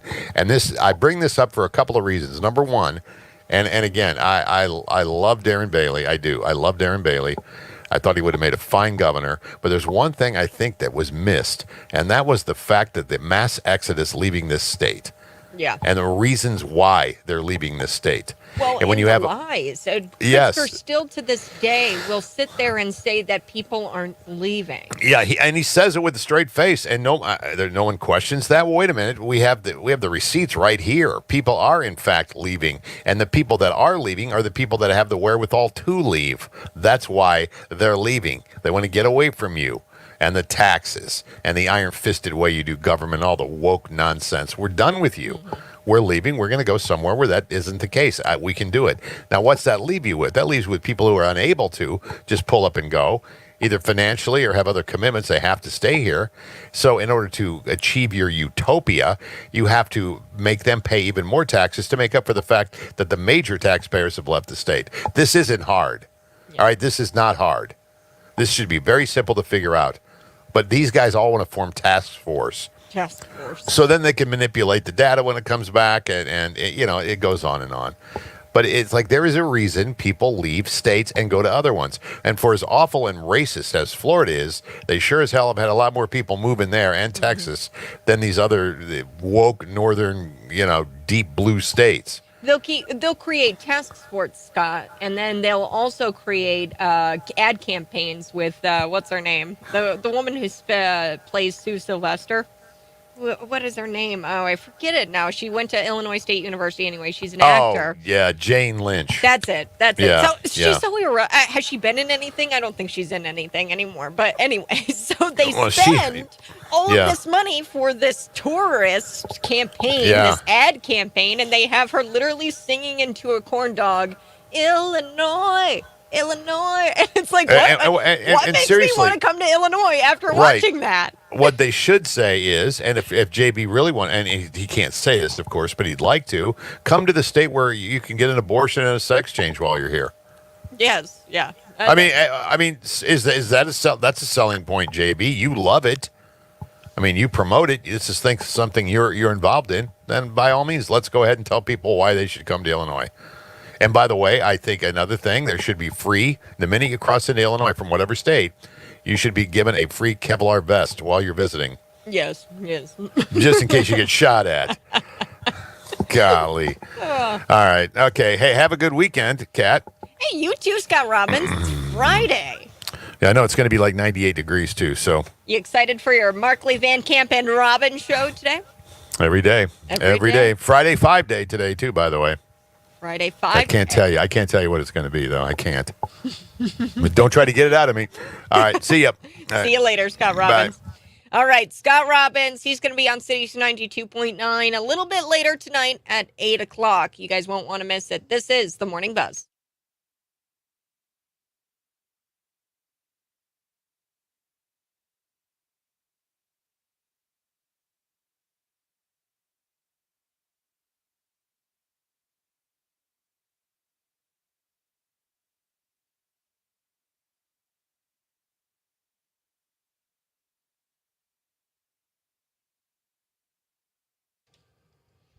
Good morning, folks. This is The Morning Buzz. You're listening to me, Kat Peterson. And if you want to see me live in the studio, you can go to the Facebook Live, the YouTube channel, and you can give it a like, give it a share, subscribe. We're there live every morning from 6 a.m. to 9 a.m. Ron DeSantis. Y'all know I'm a Trump person. I'm voting for Trump 2024. I'm just going to be honest with you.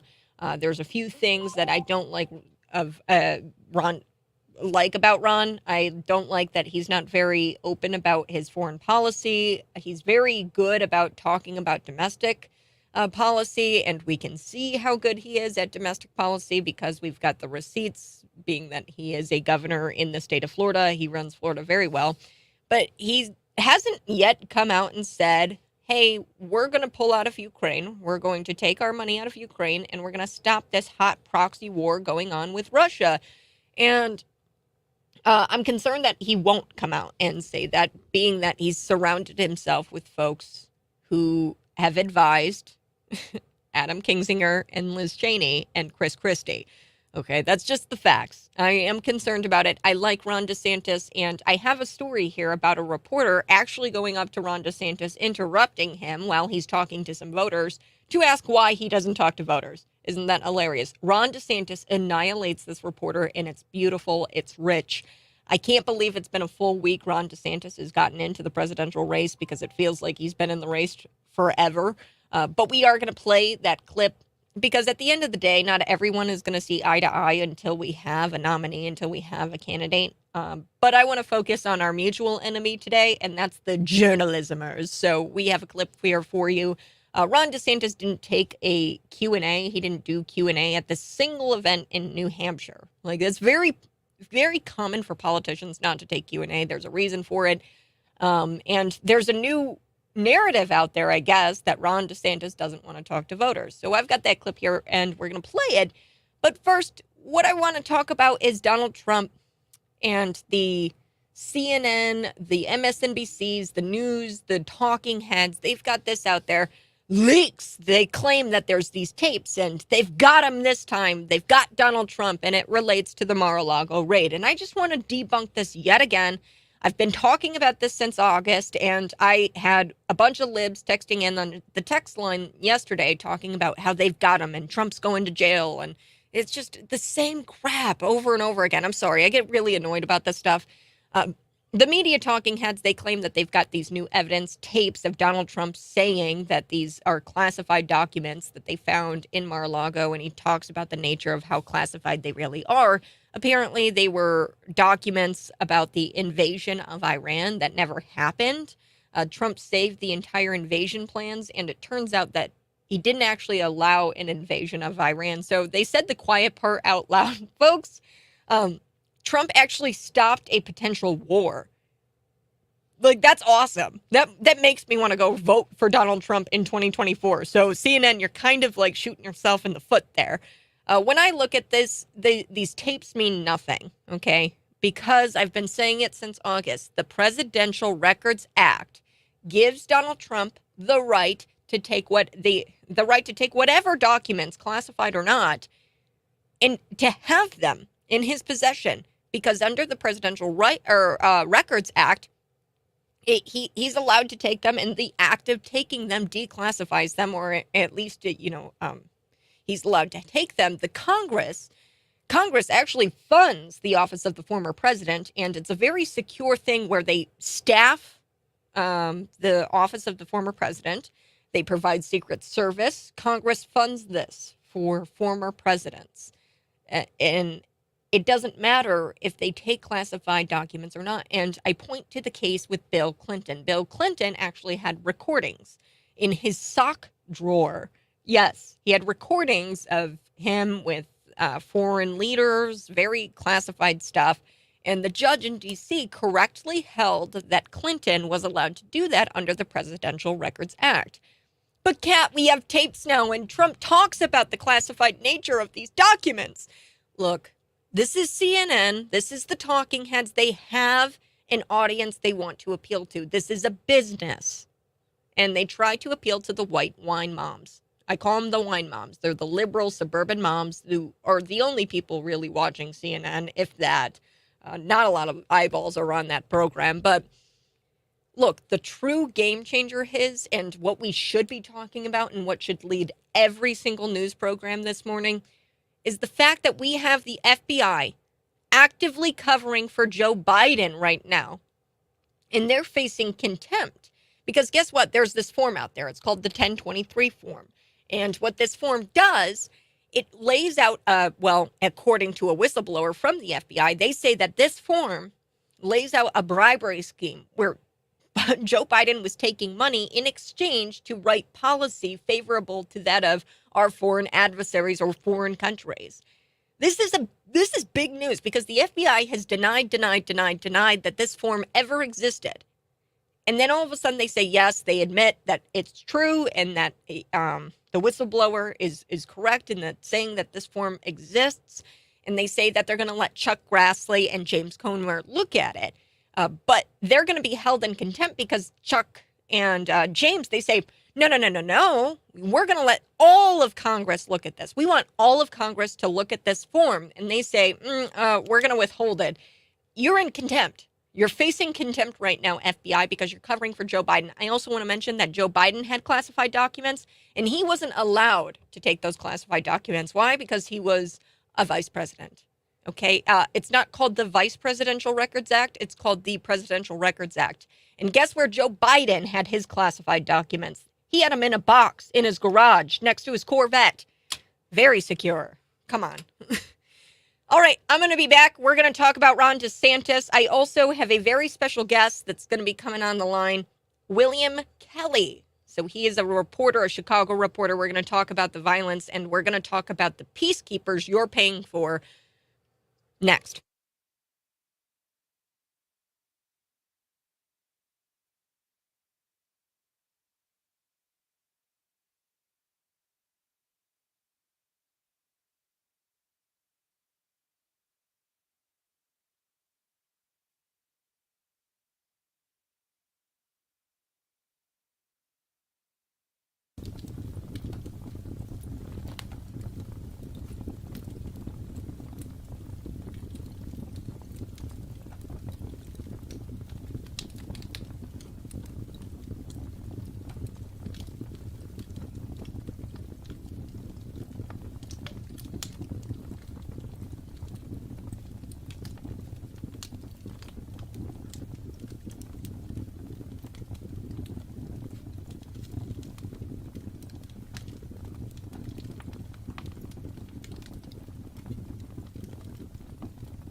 Look, anybody with half a brain knows that it's totally unfair to see men competing and taking opportunities away from female athletes in women's sports. We know this.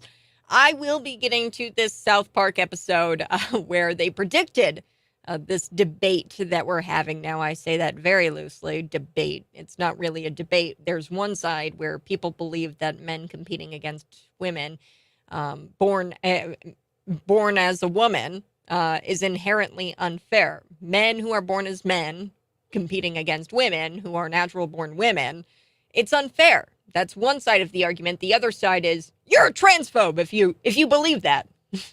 So there's two sides of this. It's not really a debate if one side just resorts to insult and tells you that you're a transphobe.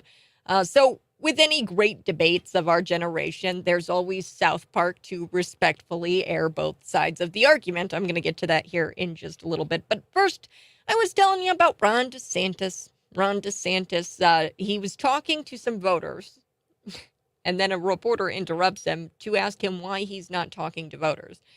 Amazing. This reporter gets totally annihilated. It's wonderful. It's been a full week since Ron DeSantis has gotten into the presidential race, and as y'all know, I make no bones about it, I am a Trump gal. I like Donald Trump. I'm voting for Donald Trump.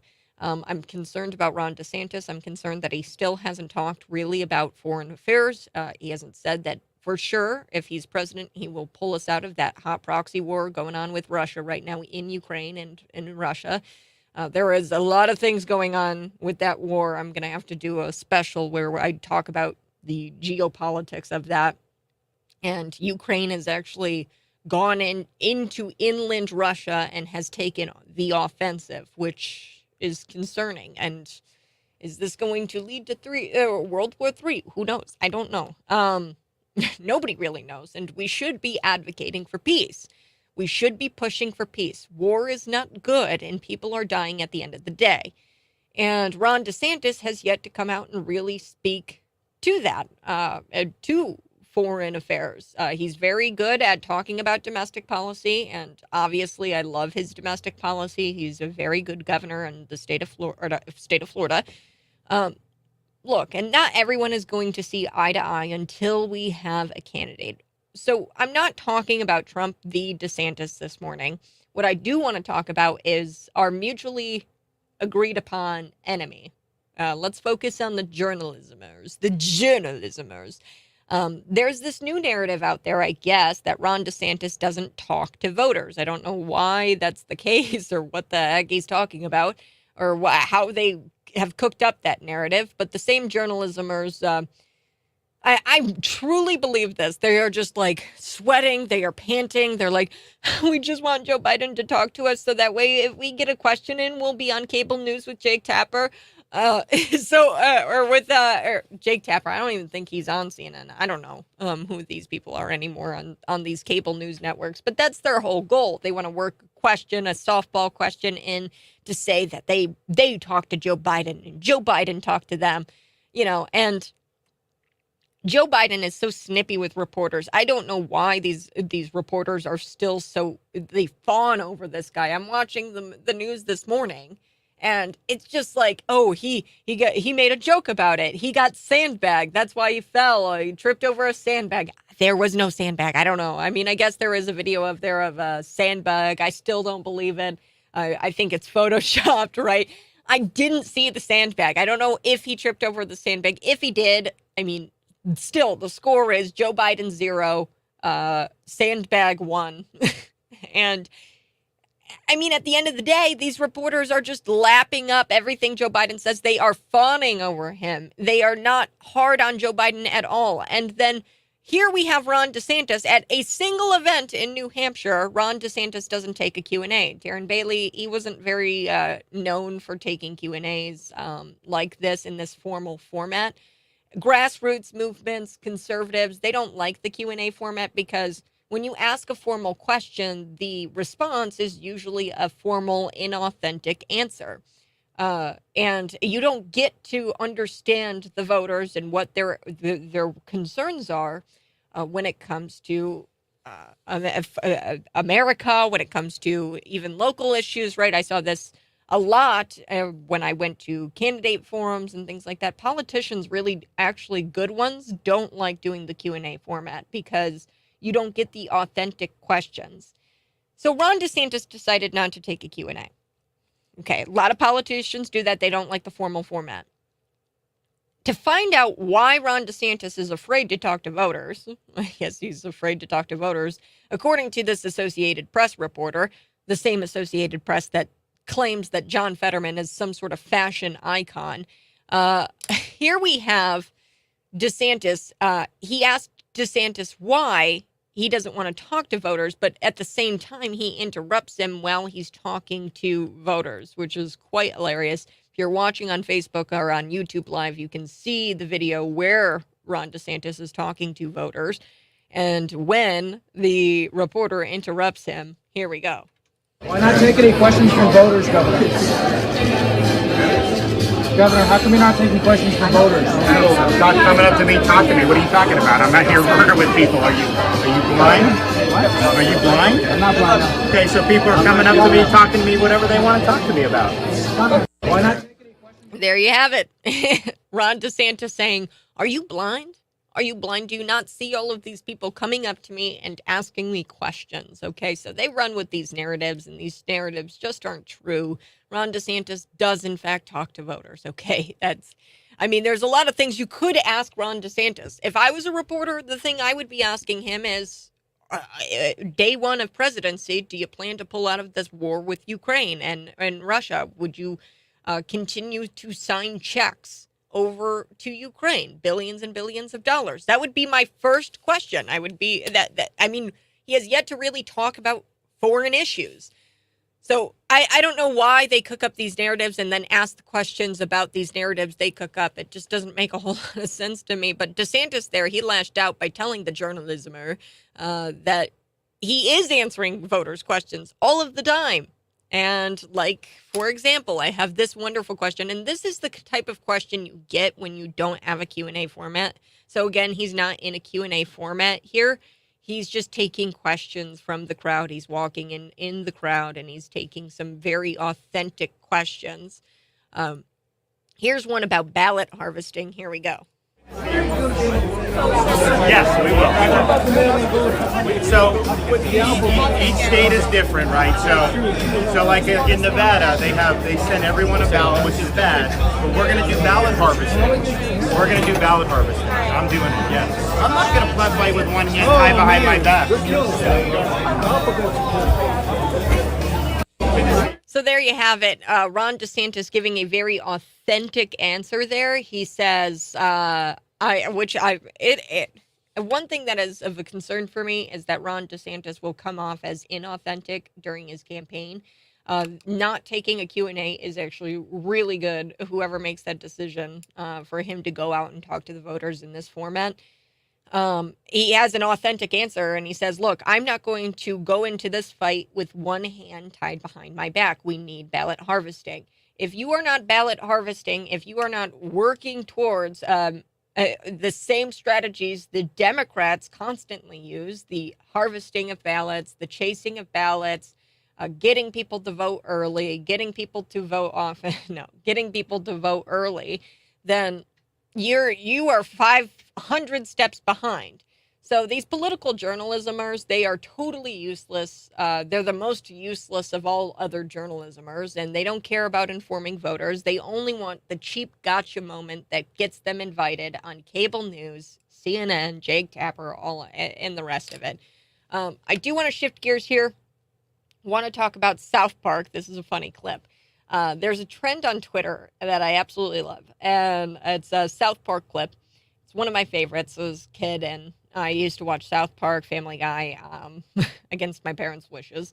That's not appropriate for children. So in 2019, we first started this debate whether it's fair to allow women or men into women's sports, men who profess they're women. Men, the definition by, of course, I mean these beautiful, brave trans women as they are defined in the AP style book. A quick aside, it's important for you to know what the AP style book is. The AP Style book is something that journalismers, they say is their Bible. So you go through journalism school and they'll tell you that this AP Style book is something that you live and die by and that this is your new Bible. As soon as I got into school, I had to purchase one of these books. And I think in every class they said that this is a book that you have to have, and that it's your Bible. I have one sitting on my desk, and there's parts of it that I do understand. There's like abbreviations, there's grammar things that you need to follow when writing a news article. That makes sense, for brevity, for clarity, things like, don't use an Oxford comma, which the Oxford comma is that like third comma right before the word and when you're listing out things in a sentence. You don't use that one in AP Style. But there's also other things in the AP Style book where you can't refer to a third world country as a third world country. You have to refer to it as a developing nation because it's racist if you call it a third world country. Okay. That's and it's so misleading. And somebody pointed out on the text line here, developing nation, they aren't developing. They're a third world country, and these third world countries don't develop anything. They're third world countries. Okay. Guam, I don't know. There's all kinds of third world countries out there, and we have to be careful about how we refer to things because words matter. So when people say the left changes language, all of the time they do, and where we can find all of it is the AP Style book. The AP Style book, there's a new issue that comes out every year, and another example, you can't lowercase the word black when referring to black people. You have to capitalize it because I think the AP Style book lays it out for you. The reason why you have to capitalize it is because it's empowering to see the word capitalized instead of lowercased. Yeah, and when referring to white people, you have to lowercase white people because they're inherently racist and they don't deserve the capital W.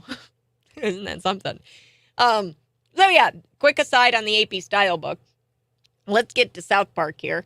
Here's a clip. And this is prophetic. This is really funny. It's a prophetic take on the whole trans debate that took place in 2019. So let's take a listen here. Here we go. Joining me now is the current champion of the Strong Woman competition, Strong Woman. Miss Woman, do you feel ready? Oh, yeah, I'm ready, David. There are just so many amazing women athletes out here today. It makes me so proud. Now, this is the first year that a trans woman is in the competition. How do you feel about that? Amazing. I feel honored to be a part of history. I have a lot of incredible trans friends who are athletes, and so we're all inspired this woman's competing. Uh-huh. And have you actually ever met Heather Swanson? No, I've never competed against her before, no. She's not exactly your average trans athlete. Well, what is an average trans athlete? Honestly, I find that kind of bigoted, David. Okay. Heather Swanson is actually joining us now. Miss Swanson, how does it feel to be competing today? I can't tell you how free I feel now that I've started identifying as a woman. Now that I can compete as female, I'm ready to smash the other girls. And is it correct you just started identifying as female 2 weeks ago? I'm not here to talk about my transition. I'm here to kick some. Let me tell you something, Dingleberry. David Perry. I'm gonna roll up the other women here, and I'm gonna smoke them. I am the strongest woman this state has ever seen. Any words for the challenger, Miss Woman? Good luck, Heather. Luck is for dudes. Luck is for dudes. Yeah, I'm a woman, and I'm gonna destroy you. Yes. Here's what I find most sad about the whole transgender ladies and women's sports thing. In the olden days, the moral of the story was uplifting and usually offered important lessons, right? So in the olden days, when you're told a story, it's supposed to give you some sort of uplifting, important message. And that message could be, a lesson could be, it's wrong to steal, be a nice person, Jeffrey Epstein didn't kill himself. Oh, sorry, I added that one. There's life lessons people need to hear at that moment to grow into better people. Okay, so the life lesson here in this clip in 2019 is that maybe, just maybe, opening up a discussion just to possibly consider as to whether or not something may or may not be fair does not make you a transphobe. Just because you want to have a discussion about, hey, maybe it's not fair we allow men to participate in women's sports, it doesn't make you a transphobe. That's called debate. And the left doesn't really like to have debate. Anyone with half a brain knows it's unfair to see men competing and taking opportunities away from female athletes in women's sports. Yet the same side who says that they are all for women's rights is somehow so eager. They are so eager to grant special rights to men who just say they're women. 309-451-9299. I've got to cut to break. I'll be back here on the other side. A couple of local things I wanted to discuss. Specifically, crime in Chicago. I'm going to keep hitting this because I think it's important, and people don't realize that it is a war zone. Chicago is a war zone, and we are funding that war zone with these so-called peacekeepers. That's next.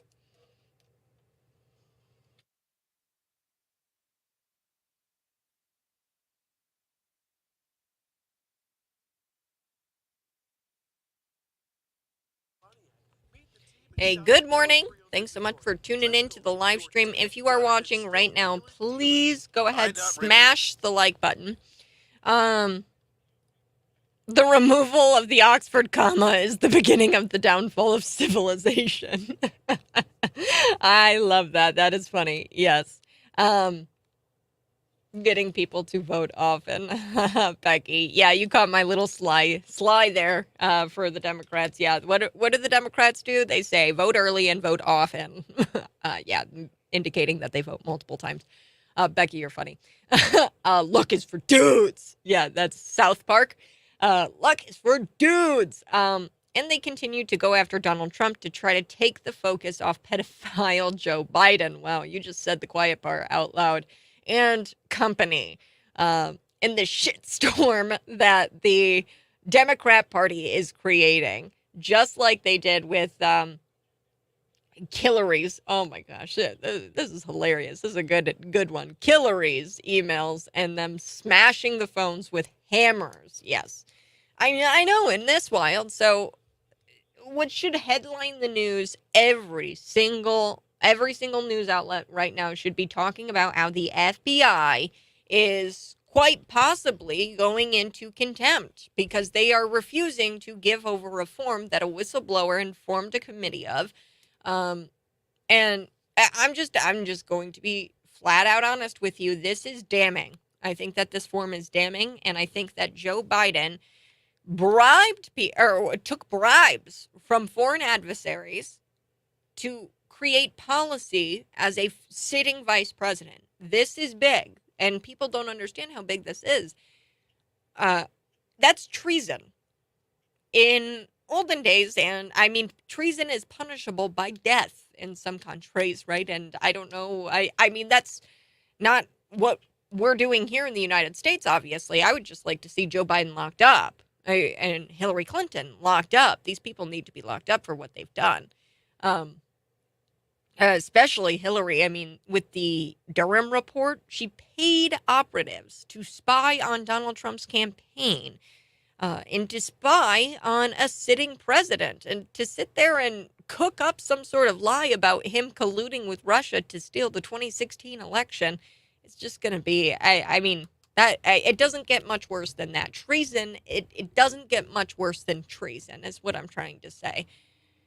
All right, I do want to share with you a story that came across the desk this morning.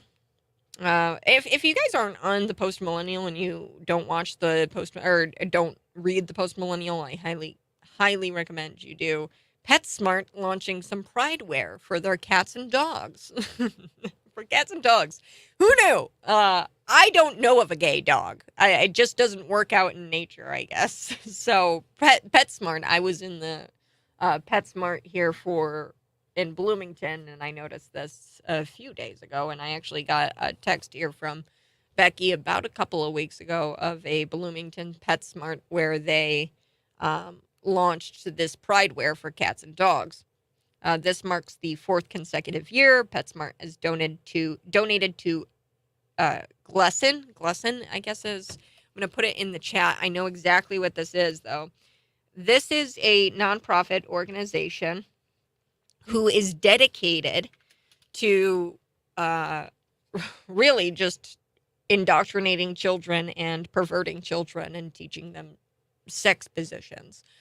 This is this is really disturbing. PetSmart is the latest company to face backlash for offering LGBTQ themed merchandise before the start of Pride Month with their "You Are Loved" collection. So the donation to trans activist group GLSEN, GLSEN, grew the most some attention here. And here's the thing: GLSEN, they had a $200,000 donation to this nonprofit organization, and overall, PetSmart has donated $600,000 to date. This is so clear that this is a ESG type thing. So GLSEN is a big deal. This nonprofit organization, what they do, they try to get public schools to adopt curriculum surrounding really just perversion. Kohl's, Target, these are also far left corporations who donate to this far left group that advocates for child sex changes. So Kohl's sent $35,000 to the group last year, while Target reportedly has handed over at least $2.1 million to this group. This group is a far left advocacy group, and it advocates for teachers to intentionally create a separation between children and their parents. A document from the organization is called this, quote, Model Local Education Agency Policy on Transgender and Non-Binary Student. And in that document, it says that transgender and non-binary students have a right to discuss and express their gender identity openly and to decide when, with whom, and how much to share private information. It adds that should a student decide they want to be called a different name or want gender transition, teachers or school staff have no authority in sharing this type of information, quote, with anyone, not even the parents. So if you're a teacher at Bloomington, at Normal, they don't have this organization from what I understand. The protocol is to not inform the parents. That's what they advocate for, this group. And they're receiving so much money from companies like Kohl's, Target, PetSmart now.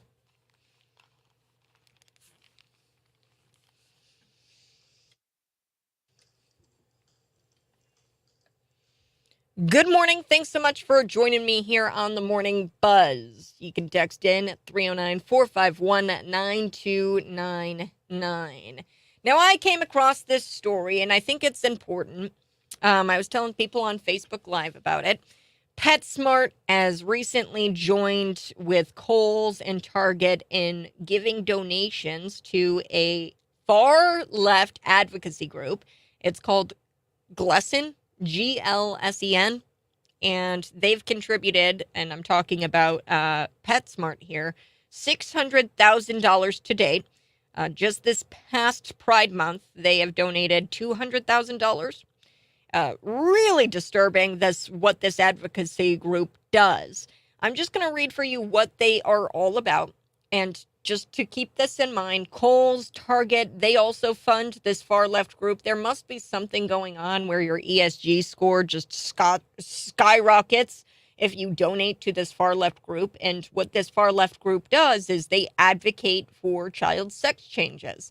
So Kohl's, they sent $35,000 to this group last year, and Target has reportedly handed over at least $2.1 million to this group. What does this group do?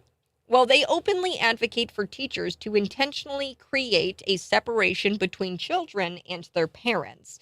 Well, how do they do that, Kat? Well, I have the document here in my formerly nicotine-stained fingers. Yes, I was a smoker before, as Rush Limbaugh said. I have the document right here. And in this document, it says, quote, transgender and non-binary students have the right to discuss and express their gender identity openly and to decide when and with whom and how much to share private information. It also adds in this document that a student, can decide if he or she would like to be called a different name or if they want a gender transition to chop their wiener off or to chop their healthy breasts off as children, that it is on the school staff and on teachers to not share this type of information, quote, with anyone. So it openly advocates for this separation between parent and child. This is a disturbing advocacy group, and they are being funded by woke corporations who are trying to boost their ESG scores. So PetSmart, they have this latest collection. I guess it's called a You Are Loved collection, and they have pride-themed like bandanas to put on your golden retriever because apparently your golden retriever's gay. I didn't know.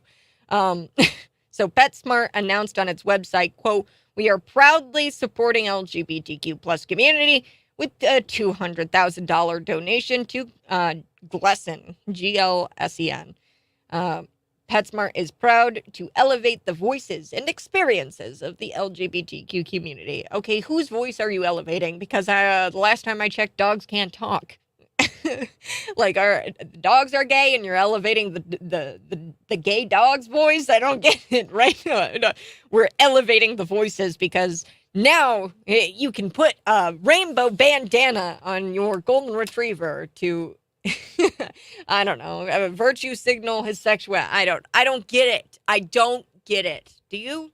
309-451-9299. I've got to take a quick break, but we're going to be back here. It's National Donut Day. I went through the Dunkin' drive-thru today, and I was surprised with a free donut. How exciting. So, Krispy Kreme, they've got some deals going on. Today's the day to celebrate. It's a Friday. It's National Donut Day. Maybe celebrate with a donut or two or three. I'll be back here on the Morning Buzz.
Good morning, folks. Thanks so much for tuning in to the live stream.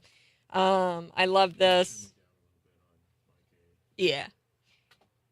Sorry, that was me. Mike A. Yeah, I'm on A. 3A. Yeah, 3A. That's good.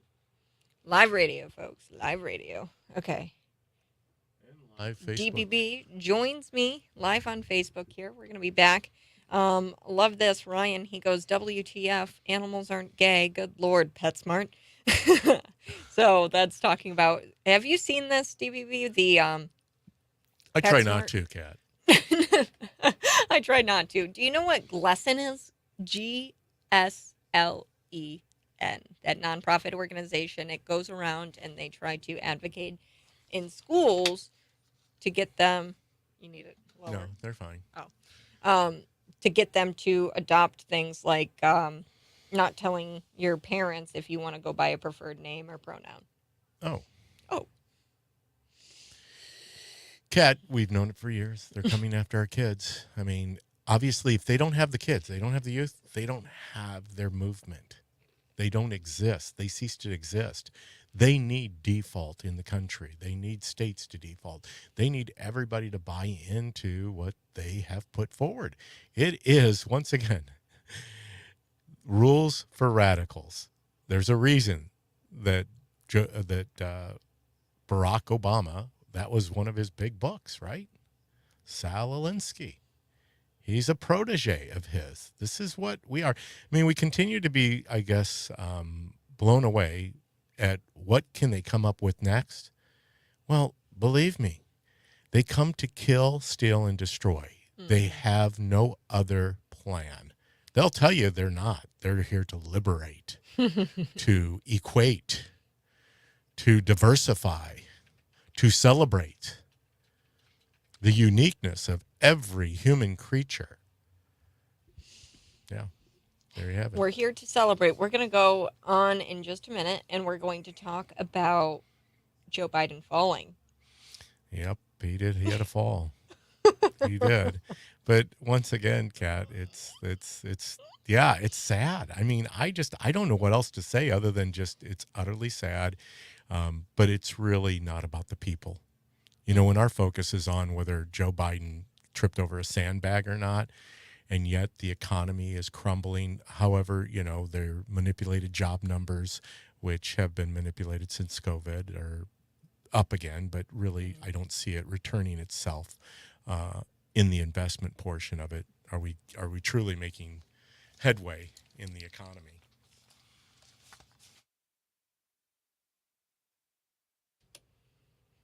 Woo! Hey, it's a Friday and it's National Donut Day. I had a donut today. I was surprised with the donut through the Dunkin' drive-thru. They gave me a free donut and I was like, this is awesome. I'm like, what is it, a birthday thing? What's going on?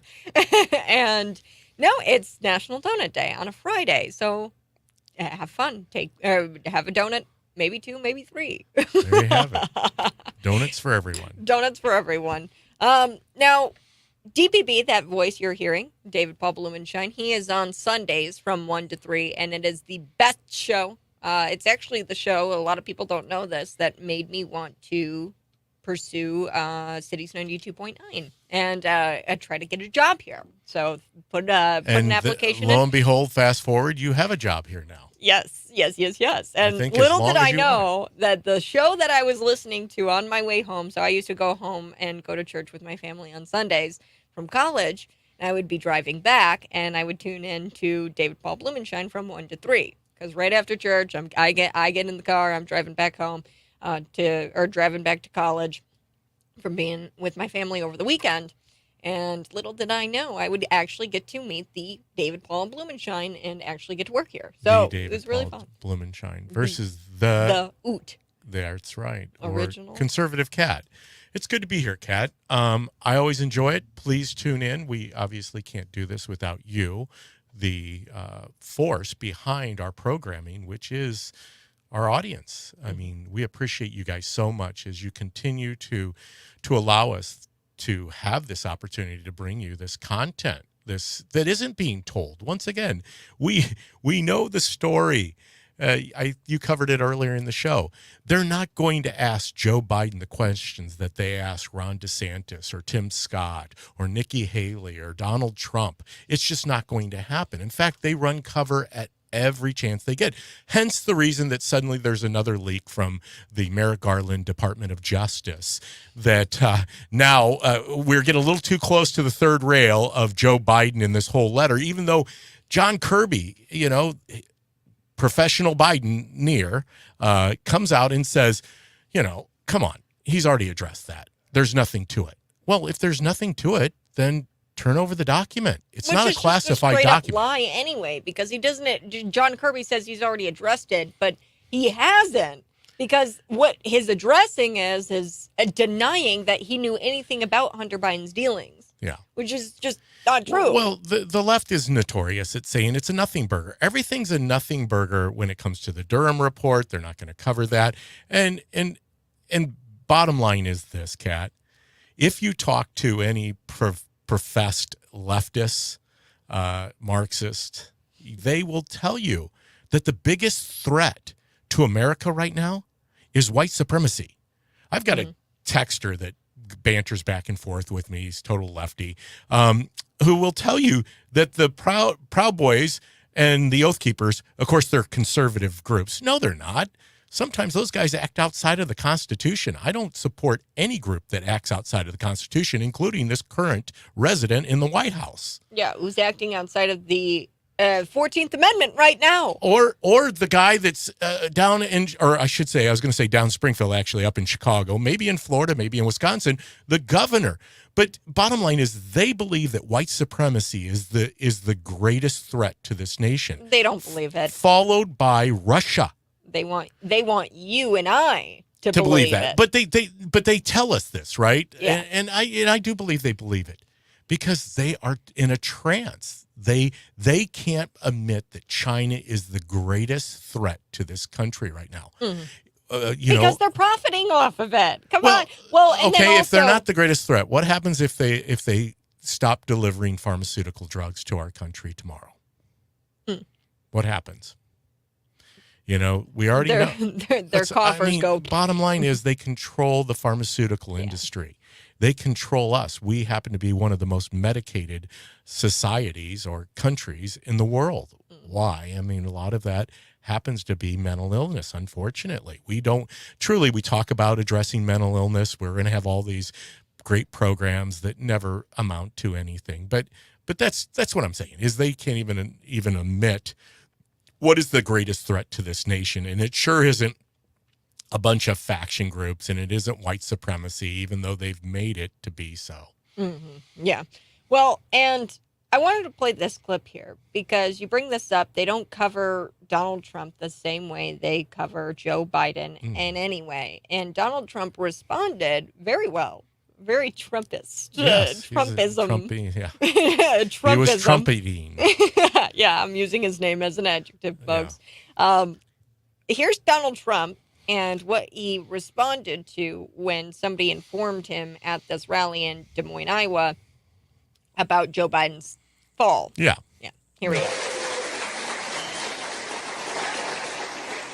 News, Biden just fell on stage at the commencement. He did?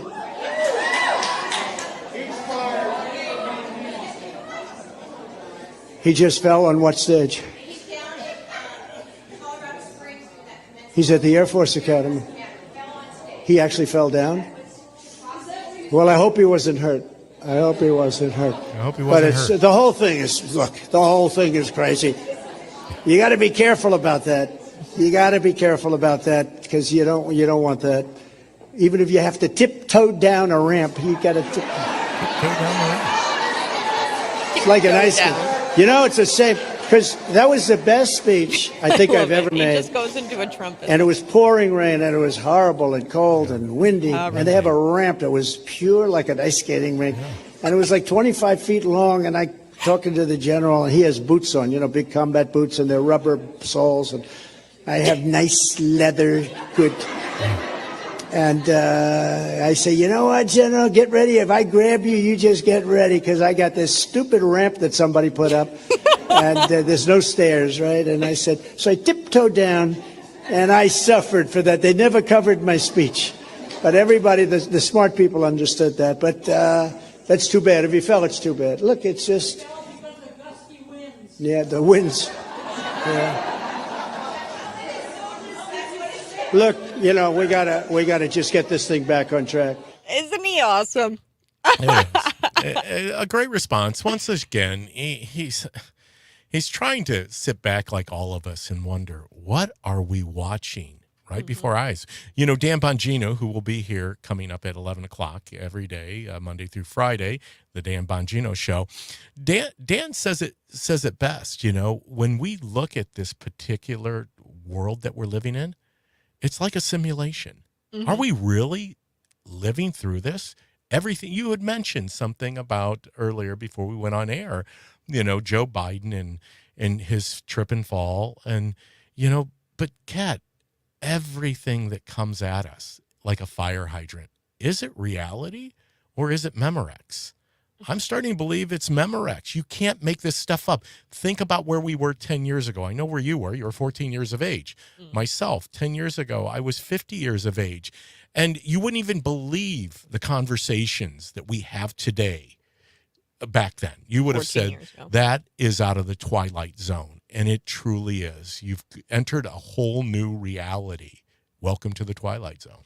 Welcome to the Twilight Zone. We're going to cover the Twilight Zone here next on the Morning Buzz. David Paul Blumenshine joining me in studio. This is the Morning Buzz. Y'all are going to want to catch the DPB show Sunday from 1 to 3. We're going to come back, and there's something that I wanted to run by you about Ron DeSantis and about the reporter coming up to him and trying to say, hey, why don't you talk to your voters? And I've got a take on it, but I wanted to see about your take, DPB, next.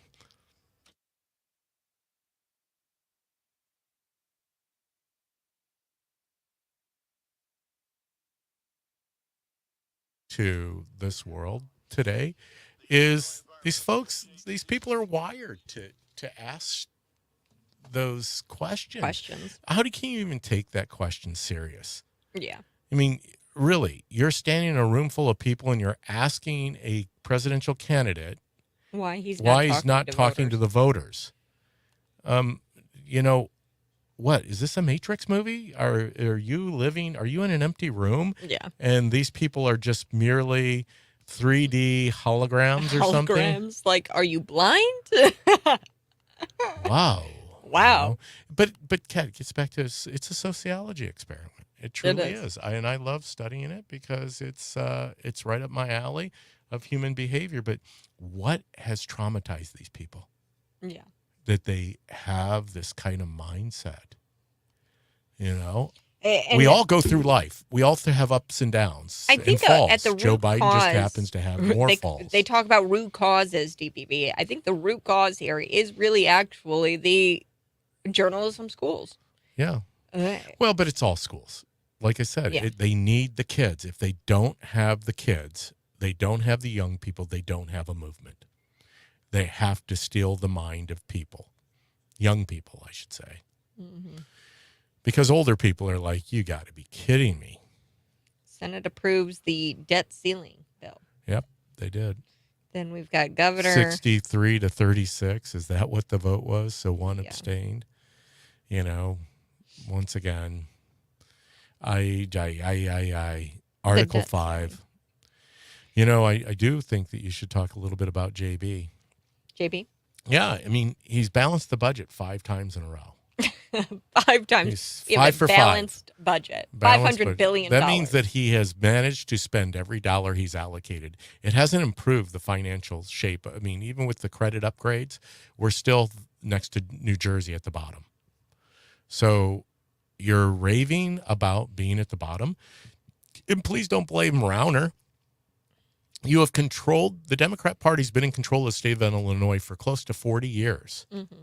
With Mike Madigan and yourself, JB, you got to stop blaming Rauner, Bruce Rauner. Stop blaming Bruce Rauner. He was only there for 4 years. 4 years.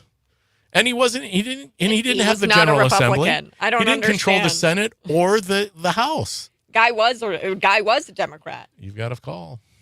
Actually, I thought this phone wasn't working. It's George. I'm not. We're popping on here in just a Yeah. second. But Was I JB. Was I live on Facebook? City's Yeah. George. George. It's George. City's George. City's George. Are you on the comment section? Go ahead. Or it's Larry. I don't know. Larry or George. But JB, $11 million allocated for this. I don't know why this isn't national news. We are literally paying gang members, former gang members, people who have been in prison for shooting people in the face. Yep. We're paying them. We're giving them a yellow vest, and we're saying, go out there and Be a peacekeeper. be a peacekeeper. Try to do conflict resolution exercises Because they with more understand violent conflict individuals. resolution better than anybody. Because they took a captive class in prison, right? They went to the conflict resolution Like, you can't class. make that up. I who said that was a good idea? Do they really think that's a good idea? Well, bottom line is, You're going to have somebody who shot somebody in the face go out there and peace try to. through strength. Roll the tanks down Michigan Avenue or these troubled areas. Yeah, well, and we've start got- arresting people. Yeah, and we've got prosecuting Governor them. Sarah Huckabee now. She's deploying the National Guard Good for her. to go help with the immigrant crisis. Yeah, good for her. In Texas. Good for her. Yeah. We need to secure our border. Bottom It's only line. going to get worse. There was a story in MS-13 members killing this 15-year-old kid in Maryland. Yeah. 5 of them were arrested. 5 Yep. MS-13 members in the United States. Yep. There we go. Here we go. Let's talk about JB Pritzker. Yes. Let's talk about him. $500 billion budget. I think it's approved, right, DPB? $50 billion. $50 billion. No, you added 10, but not Oh, to I say added- that'll be 10 years from now. Oh, It'll be 500 500 billion. But billion. because it Is it has, 500 that's how billion? it's tracked. When JB took over, it was a $32 billion budget. Now we're at 50 billion. That's 18 billion. So more than half of where it was at when he started. And of course, he's out there taking all the credit for balancing the budget for the 5 years that he's been in office. Folks, balancing the budget, and you know this, it's no different than your checkbook. Balancing your checkbook means that you're not in debt, meaning you're spending everything that you make or everything you allocate. So, JB, there's no great accomplishment. You can claim there's been 6 credit upgrades since you started as governor. 6 credit upgrade has put you in 49th position next to New Jersey. JB, I don't think we're going in the right direction. You're ranting and raving about being at the bottom. That's right. All the while, it's smoke and mirrors because we lead the nation in abortions, taxation. The gas tax is going to come up again July 1st. Folks, they don't have to go and vote on this any longer. A few years back, back in 2019, they voted. And it's basically now it's an accelerator, meaning they don't have to ask you whether you want the gas tax to go up. It just automatically clicks. And that's going to happen again. We will be at some point here in the next couple of years the leader of the gas tax, but we lead in all taxes. I mean, going after our children. We know JB's committed to warping the minds of young people. This is what they do. This is how they continue their movement, their progressive movement, whether it's on the national level or on the state level. They need the kids. They need the young people's minds. If they don't have them, they don't have a movement. And they need you afraid. Yes. I can't believe that nobody is talking about how we are paying $100 a day. These individuals, they're former gang members. These are gang members who shoot people in the face for fun and have been convicted of that. Yeah. And we give them yellow vests on our dime. DPB and we're paying for it. It's taxpayer state funded. There's nothing that isn't taxpayer funded out of Springfield. Yes. It doesn't grow on trees. And in Chicago, I mean, it's all you controlled. and I, we're paying for former gang members, people who shoot people in the face for fun, to go out there and keep the peace. Yeah. Give peace a chance, as John Lennon said. Give peace a chance. And You can't make it up. What are You their can't make it up. qualifications for conflict resolution? They were in the Department of Corrections, the Illinois Department of Corrections, or maybe beyond. I don't know where these guys all came from, or these gals. I'm assuming there's also women involved. They took a class on conflict resolution, how to de-escalate situations like this. And I'm pretty certain, Kat, that one of the ways of de-escalating a situation isn't to be wearing a vest as you're dragging somebody out of a vehicle. Yeah, and pulverizing him so bad to where he can't see anymore. That's what happened over Memorial Day weekend. Nobody's talking about it. Because, Kat, they're not going to talk about that. It's no different than everything on the national scene. These journalists, that's what we call them, quote unquote, air quotes of journalists, the same ones standing in a room full of people asking Ron DeSantis whether he's talking to the voters. They're not holograms, or maybe they are. Maybe we are living in a simulation, and this journalist, what has gone on in these people's minds and the trauma, and if you've had trauma like this, because you really view the world through your lens that everyone's misogynistic, racist, fascist, homophobic, xenophobic, transphobic. How in the world did you come to this conclusion? Well, I like this comment. It's Regina. Hey, there's Regina. So she texted. Oh, my Regina. She says, let's see. He fell and got up. He barely got up. She's talking about Joe Biden falling. Yeah. That's the big news today. He tripped over a sandbag that has nothing to do with his ability to be president. The rest of your insane comments about the Proud Boys are just lies. Regina, hold on. Can I interject real quick? Regina, he's at the Air Force Academy giving a speech to graduates about his getting basically accepted into the Naval Academy. That's a lie. He's at the Air Force Academy talking about his days of getting accepted, whether it's a lie or not. We already know it's a lie. He went to Delaware.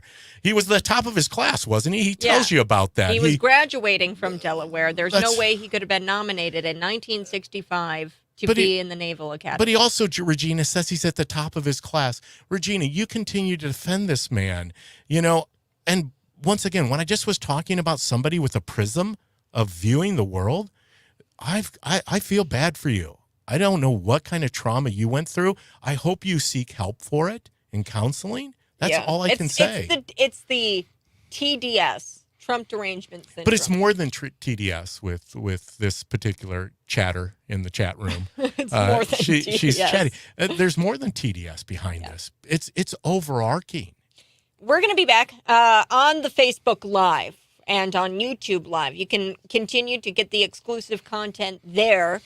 We've got to go on the radio. You guys have a great rest of your day. Have a wonderful Friday. Don't forget, tune in to David Paul Blumenshine on Sunday from 1 to 3. You can see it on Facebook, YouTube, the app. We're everywhere. Yeah. Have a great Friday. Bye-bye. Love you.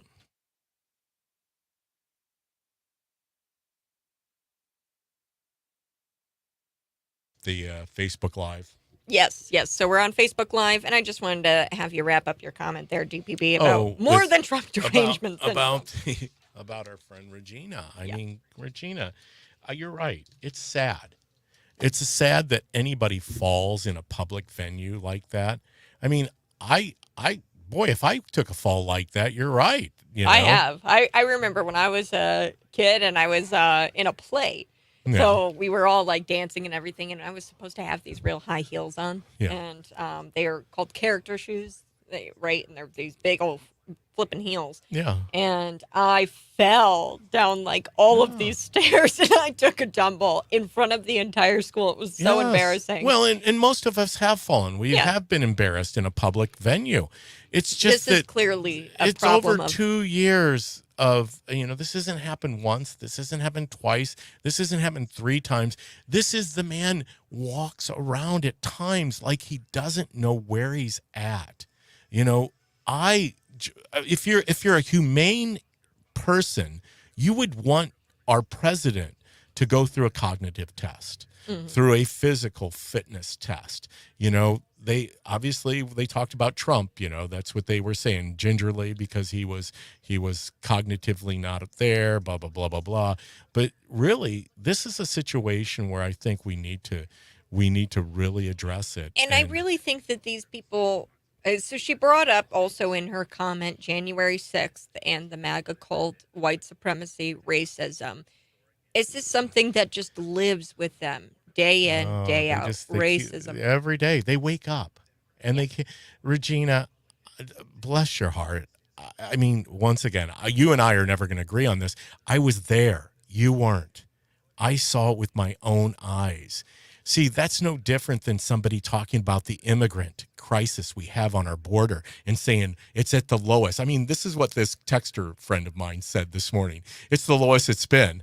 Can you believe that? That's delusion. But you have Ray Estrada, a candidate for Congress, a person who runs an international food distribution organization, who also was born and raised up till 12 years of age in Nicaragua. He knows the crisis that exists. He knows the amount of people who are flocking over our borders, especially the ones that aren't getting caught. We know about the fentanyl crisis. We know about all those things. It's not Memorex. Well, none of this is Memorex. This is reality. You can't deny what we see right before our eyes. Joe Biden took a header. Whether he tripped over a sandbag, an electric cord, I don't know. That's irrelevant. He took a fall at a graduation ceremony. And he did not get up after giving a speech that said that he had been welcomed into the Naval Academy right there with Roger Staubach, because he was a pretty good athlete himself. Yeah, he ended up at Delaware. Yeah, we have to go. But guys, thanks so much for joining me here on the live stream. You guys have a great rest of your day. Don't forget David Paul Blumenshine Sunday 1 to 3, the DPB show.